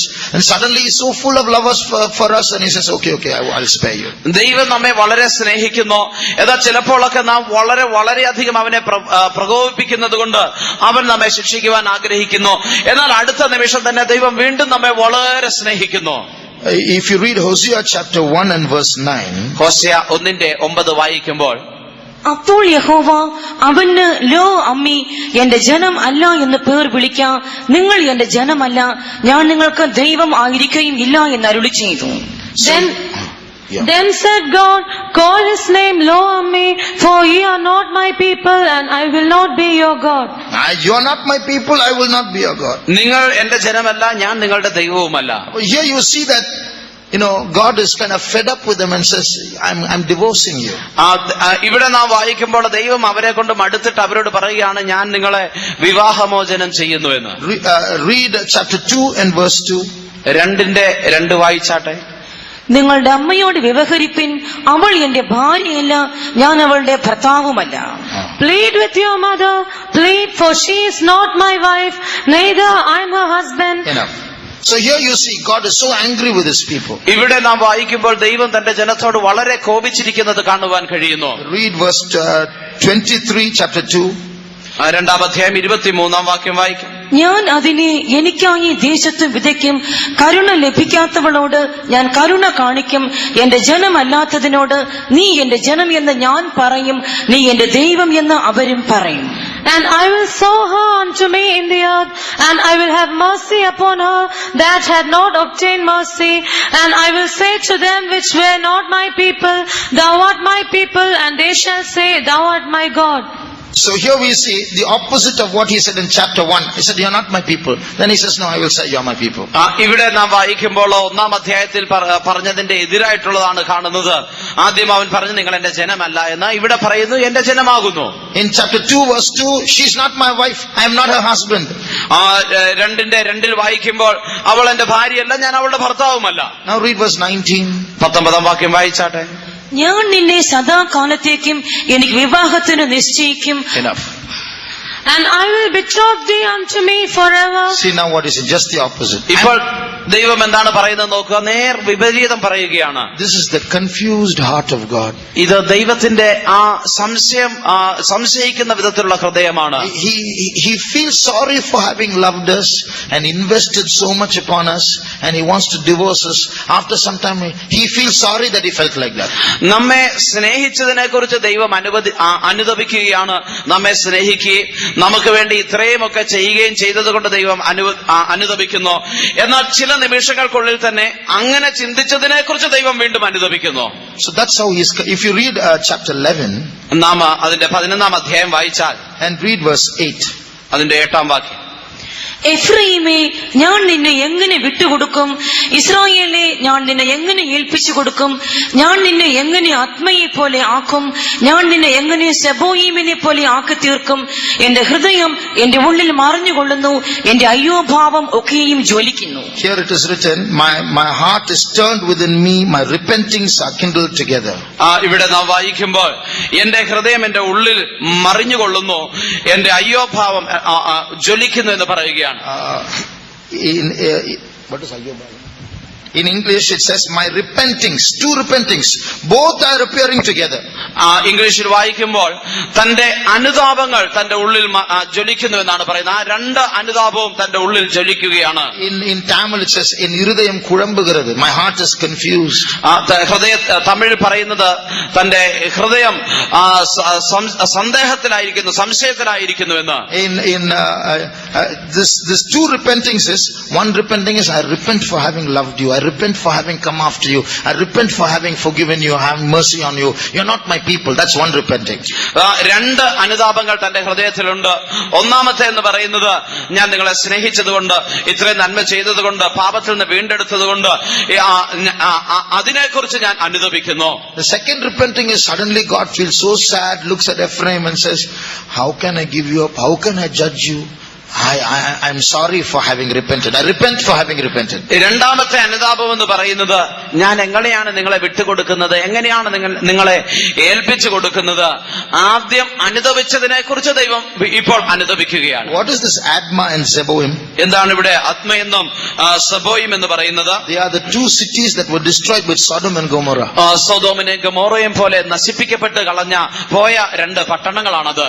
My righteousness within me and my judgmental thoughts are saying, I have to make you like that, but when I look at you, no, I can't destroy you. എന്റെ ഉള്ളിലുള്ളതായ ന്യായവിധിയും എന്റെ ഉള്ളിലുള്ളതായ നീതിബോധവും നിങ്ങളെയും അതുപോലെ ആക്കണം എന്ന് പറയുകയാണ്. പക്ഷെ നിങ്ങളെ കാണുമ്പോൾ എനിക്ക് അയ്യോ അതിന് സാധിക്കുന്നില്ല. Because of you, my children, my judgment and our mercy are at war against each other in my heart. നിങ്ങൾ നിമിത്തം ദൈവമക്കളെ എന്റെ നീതിയും എന്റെ കരുണയും എന്റെ ഉള്ളിൽ തന്നെ ഇരുന്ന് പോരാടുകയാണ്. Shall we close our eyes? നമുക്ക് നമ്മുടെ കണ്ണുകളെ അടയ്ക്കാം. We really need to come back to Jesus. നാം യഥാർത്ഥമായും യേശുവിലേക്ക് മടങ്ങി വരേണ്ടിയിരിക്കുന്നു. I don't want this to be a punishment, but in honor to that Jesus who is in our midst, if we can be on our knees, upright on our knees for some time. ഒരു ശിക്ഷയായിട്ടല്ല, നമ്മുടെ മധ്യയുള്ള യേശുവിനോടുള്ള ആ ബഹുമാന സൂചകമായി നമുക്ക് മുഴങ്കാലിലായിരിക്കാൻ കഴിയുമെങ്കിൽ നിങ്ങൾ മുഴങ്കാലിലായി നിന്നാട്ടെ. He loved us so much. He still loves us so much. അവൻ നമ്മെ വളരെ സ്നേഹിച്ചു, ഇപ്പോഴും അവൻ വളരെ നമ്മെ സ്നേഹിക്കുന്നു. Even now he is right in our midst. The very Jesus I'm talking to you about is here, right here inside this hall. ഇപ്പോൾ അവൻ നമ്മുടെ മധ്യയുണ്ട്. ഞാൻ നിങ്ങളോട് ഇപ്പോൾ സംസാരിച്ചു കൊണ്ടിരിക്കുന്ന ആരെക്കുറിച്ച് സംസാരിക്കുന്നു, ആ യേശു ഇപ്പോൾ നമ്മുടെ മധ്യയുണ്ട്. He still loves us and he wants to marry us. അവൻ ഇപ്പോഴും നമ്മെ സ്നേഹിക്കുന്നു, നമ്മെ വിവാഹം ചെയ്യുവാൻ ആഗ്രഹിക്കുന്നു. He does not want to judge us. He says, I've betrothed you forever. അവൻ നമ്മെ ന്യായവിധിക്കുവാൻ ആഗ്രഹിക്കുന്നില്ല. ഞാൻ സദാകാലത്തേക്കും നിന്നെ വിവാഹത്തിന് നിശ്ചയിച്ചിരിക്കുന്നു എന്ന് അവൻ പറയുകയാണ്. Shall we spend a few minutes crying out to Jesus? നമുക്ക് ചില മിനിറ്റുകൾ യേശുവിനെ നോക്കി കരയുവാൻ ഉപയോഗിക്കാമോ? Let our hearts start loving him once again. നമ്മുടെ ഹൃദയം വീണ്ടും അവനെ സ്നേഹിക്കുവാൻ തുടങ്ങട്ടെ. Let our hard hearts hate that sin that we are going after. നാം പിന്തുടർന്നുകൊണ്ടിരിക്കുന്ന പാപത്തെ നമ്മുടെ കഠിനപ്പെട്ട ഹൃദയം വെറുക്കുവാൻ ഇടയാകട്ടെ. Like that prodigal son, let us return to our Savior, to our heavenly Father. ആ മുടിയനായ പുത്രനെ പോലെ നമ്മുടെ സ്വർഗീയ രക്ഷിതാവിന്റെ അടുക്കലേക്ക്, സ്വർഗീയ പിതാവിന്റെ അടുക്കലേക്ക് നമുക്ക് അനുദപിച്ച് മടങ്ങി വരാം. I'm not asking us to get filled in the Spirit right now. ഇപ്പോൾ ഞാൻ നിങ്ങളോട് ആത്മാവിൽ നിറയുവാനല്ല ആവശ്യപ്പെടുന്നത്. But I want all of us to cry out to Jesus. നാം എല്ലാവരും യേശുവിനെ നോക്കി കരയണമെന്ന് ഞാൻ ആഗ്രഹിക്കുന്നു. Jesus, we are sorry we have gone astray. കർത്താവേ, ഞങ്ങൾ വഴിതെറ്റിപ്പോയതിൽ ദുഃഖിക്കുന്നു. We are following you only as a matter of tradition. I'm used to coming to church, so I'm coming. ഞങ്ങൾ ഒരു പാരമ്പര്യം എന്ന പോലെയാണ് നിന്നെ അനുഗമിച്ചിരുന്നത്. ഞങ്ങൾ സഭയിൽ വന്നുകൊണ്ടിരുന്നു, അതുകൊണ്ട് അത് തുടർന്നു എന്ന് മാത്രമേ ഉള്ളൂ. When I wear my white clothes, ഞാൻ എന്റെ വെള്ള വസ്ത്രങ്ങൾ ധരിക്കുമ്പോൾ, when I stand on my knees, ഞാൻ എന്റെ മുഴങ്കാലിൽ നിൽക്കുമ്പോൾ, when I come for my Sunday service, ഞാൻ ഞായറാഴ്ച ആരാധനയ്ക്ക് വരുമ്പോൾ, whatever I do, I want to do being filled with your love, oh God. ഞാൻ എന്ത് ചെയ്താലും നിന്റെ സ്നേഹത്താൽ നിറഞ്ഞു ചെയ്യുവാൻ ആഗ്രഹിക്കുന്നു. How many want to love Jesus like you loved him in the beginning? നിങ്ങൾ ആരംഭത്തിൽ യേശുവിനെ സ്നേഹിച്ചതുപോലെ വീണ്ടും യേശുവിനെ സ്നേഹിക്കുവാൻ എത്ര പേർ ആഗ്രഹിക്കുന്നു? Just for 2 or 3 minutes shall we all cry out to Jesus. ഒരു 2-3 മിനിറ്റ് നേരത്തേക്ക് നമുക്ക് എല്ലാവർക്കും യേശുവിനെ നോക്കി ഒന്ന് കരഞ്ഞ് നിലവിളിക്കാം. When we cry out to Jesus now, നാം ഇപ്പോൾ യേശുവിനെ നോക്കി നിലവിളിക്കുമ്പോൾ that's the first step to true freedom. അതാണ് നമ്മുടെ യഥാർത്ഥ സ്വാതന്ത്ര്യത്തിലേക്കുള്ള ആദ്യ ചുവടുവയ്പ്. That's when all those strange loves will leave our heart. അപ്പോഴാണ് ഈ അന്യ സ്നേഹങ്ങളൊക്കെ നമ്മുടെ ഹൃദയത്തെ വിട്ട് മാറുക. That's when Jesus will find pleasure in him, in us once again. അപ്പോഴാണ് യേശു നമ്മിൽ വീണ്ടും ആനന്ദിക്കുവാൻ തുടങ്ങുക. Like that small boy who cried from behind the door. ആ വാതിലിന്റെ പുറകിൽ നിന്നുകൊണ്ട് കരഞ്ഞ ആ ചെറിയ ആൺകുട്ടിയെ പോലെ Let our hearts start welling up for Jesus and say, Jesus, I want you, my Lord. നമ്മുടെ ഹൃദയം യേശുവിനെ നോക്കി നിലവിളിക്കുവാൻ ഇടയാകട്ടെ. യേശുവേ, എനിക്ക് നിന്നെ വേണം. Then Jesus will bring us back to our first love. അപ്പോൾ യേശു നമ്മെ ആദ്യ സ്നേഹത്തിലേക്ക് മടക്കി കൊണ്ടുവരും. Jesus is walking in our midst with tears in his eyes. യേശു ഇപ്പോൾ നമ്മുടെ മധ്യേ അവന്റെ കണ്ണുകളിൽ ആ കണ്ണീരുമായിട്ട് ഉലാവിക്കൊണ്ടിരിക്കുന്നു. Is there anyone who loves me? എന്നെ സ്നേഹിക്കുന്ന ആരെങ്കിലും ഒരാളുണ്ടെങ്കിൽ, Oh, backsliding children, return unto me. പിന്മാറിക്കൊണ്ടിരിക്കുന്ന മക്കളെ എന്റെ അടുക്കലേക്ക് മടങ്ങി വരുവേൻ. Close your eyes and look at Jesus. നിങ്ങളുടെ കണ്ണുകൾ അടച്ച് യേശുവിനെ നോക്കുക. Can you see him walking in our midst? അവൻ നമ്മുടെ മധ്യേ നടക്കുന്നത് നിങ്ങൾ കാണുമ്പോൾ He's looking at you now. അവൻ ഇപ്പോൾ നിന്നെയാണ് നോക്കിക്കൊണ്ടിരിക്കുന്നത്. Come back to me. എന്റെ അടുക്കലേക്ക് മടങ്ങി വരുവനെന്ന് പറയുന്നു. Come back to me, backsliding child. ഓ പിന്മാറിക്കൊണ്ടിരിക്കുന്ന മക്കളെ, എന്റെ അടുക്കലേക്ക് മടങ്ങി വരുവേൻ. I am married unto you. ഞാൻ നിന്നെ വിവാഹം കഴിച്ചിരിക്കുന്നു. I want to betroth you forever. നിന്നെ സദാകാലത്തേക്ക് വിവാഹ നിശ്ചയം ചെയ്യുവാൻ ഞാൻ ആഗ്രഹിക്കുന്നു. I want to be engaged to you for that eternal marriage. ആ നിത്യ വിവാഹത്തിന് വേണ്ടി നിന്നോട് വിവാഹ നിശ്ചയം ചെയ്യുവാൻ ഞാൻ ആഗ്രഹിക്കുന്നു. Oh, hardened heart, will you not cry out to your maker? കഠിന ഹൃദയമേ, നീ നിന്റെ സൃഷ്ടാവിലേക്ക് തിരികെയില്ലയോ? Oh, hardened heart, will you not break before your Redeemer? നിന്റെ വീണ്ടെടുപ്പുകാരന്റെ മുമ്പാകെ കഠിന ഹൃദയമേ, നീ തകർക്കപ്പെടുകയില്ലയോ? Oh, hardened heart, your maker is your husband. കഠിന ഹൃദയമേ, നിന്റെ സൃഷ്ടാവാകുന്നു നിന്റെ ഭർത്താവ്. He's waiting for you. അവൻ നിനക്കായി കാത്തു നിൽക്കുന്നു. So many times he waited, you are so busy with sin. പല പ്രാവശ്യം അവൻ നിനക്ക് വേണ്ടി കാത്തിരുന്നു. പക്ഷെ നീ നിന്റെ പാപവുമായി തിരക്കുള്ളവനായിരുന്നു. Your job has been your sin. Your job has been your sin. നിന്റെ ജോലി ഒരു പാപമായിരുന്നു. Your money has been your sin. നിന്റെ പണം പാപമായിരുന്നു. This world has been your sin. ഈ ലോകം നിനക്ക് പാപമായിരുന്നു. Come back to me, my backsliding child. ഓ പിന്മാറിക്കൊണ്ടിരിക്കുന്ന എന്റെ പൈതലേ, എന്റെ അടുക്കലേക്ക് മടങ്ങി വരുവേൻ. 2 minutes, let's all cry out to Jesus. 2 minute നമുക്ക് യേശുവിനെ നോക്കി നിലവിളിക്കാം. He wants to hear your voice after a long time. അനേക നാളുകൾക്ക് ശേഷം അവൻ നിന്റെ ശബ്ദം ഒരിക്കൽ കൂടി കേൾക്കുവാൻ ആഗ്രഹിക്കുന്നു. He wants to touch your heart and make it his abode once again. അവൻ നിന്റെ ഹൃദയത്തെ തൊട്ട് ഒരിക്കൽ കൂടി ആ സ്നേഹത്തെ നിറയ്ക്കുവാൻ ആഗ്രഹിക്കുന്നു. He wants to come into that heart and dwell in it once again. He wants to come into your heart and dwell in it once again. നിന്റെ ഹൃദയത്തിലേക്ക് ഒരിക്കൽ കൂടി വന്ന് അവൻ അവിടെ വസിക്കുവാൻ ആഗ്രഹിക്കുന്നു. Do not be shy. നിങ്ങൾ ലജ്ജിക്കരുത്. Let's lift up our voice and cry out to our Savior. നമ്മുടെ ശബ്ദമുയർത്തി നമ്മുടെ രക്ഷകനെ നോക്കി നമുക്ക് നിലവിളിക്കാം. We have been bound by many evil things. പല ദോഷകരമായ കാര്യങ്ങളിൽ നാം ബന്ധിക്കപ്പെട്ടിരുന്നു. But cry out to Jesus and love him, he will set you free. ആ യേശുവിനെ നോക്കി നിലവിളിക്കുക, അവൻ നിന്നെ തീർച്ചയായിട്ടും വിടുവിക്കും, സ്വാതന്ത്ര്യം നൽകും. Jesus, have mercy, Lord. Oh, Riamal Shabduda, Lord, have mercy, Lord. Forgive our iniquities, Lord. We want to come back to you, Jesus. Forgive our hard hearts, oh Lord. We want to love you once again, oh Jesus. Thank you, Lord. Praise you, Lord. Lord, we don't want to confuse you anymore. Lord, we make a dedication to love you, oh Lord. Oh, Ria Shabduda Karamanya today. Thank you, Jesus. We praise you, Lord. All those who make a dedication to love Jesus, put up your right hand. യേശുവിനെ സ്നേഹിക്കുവാൻ ഹൃദയത്തിൽ ഒരു പ്രതിഷ്ഠ എടുത്തവർ തങ്ങളുടെ കരമുയർത്തിയാട്ടെ. Not I love him, but I want to love him. ഞാൻ അവനെ സ്നേഹിക്കുന്നു എന്നല്ല, എനിക്ക് അവനെ സ്നേഹിക്കണം. With all of my heart, എന്റെ മുഴു ഹൃദയത്തോടെ I want to love my Jesus. എനിക്ക് എന്റെ യേശുവിനെ സ്നേഹിക്കണം. Put up your hands. അങ്ങനെയുള്ള അർത്ഥങ്ങളെ കരമുയർത്തിയാട്ടെ.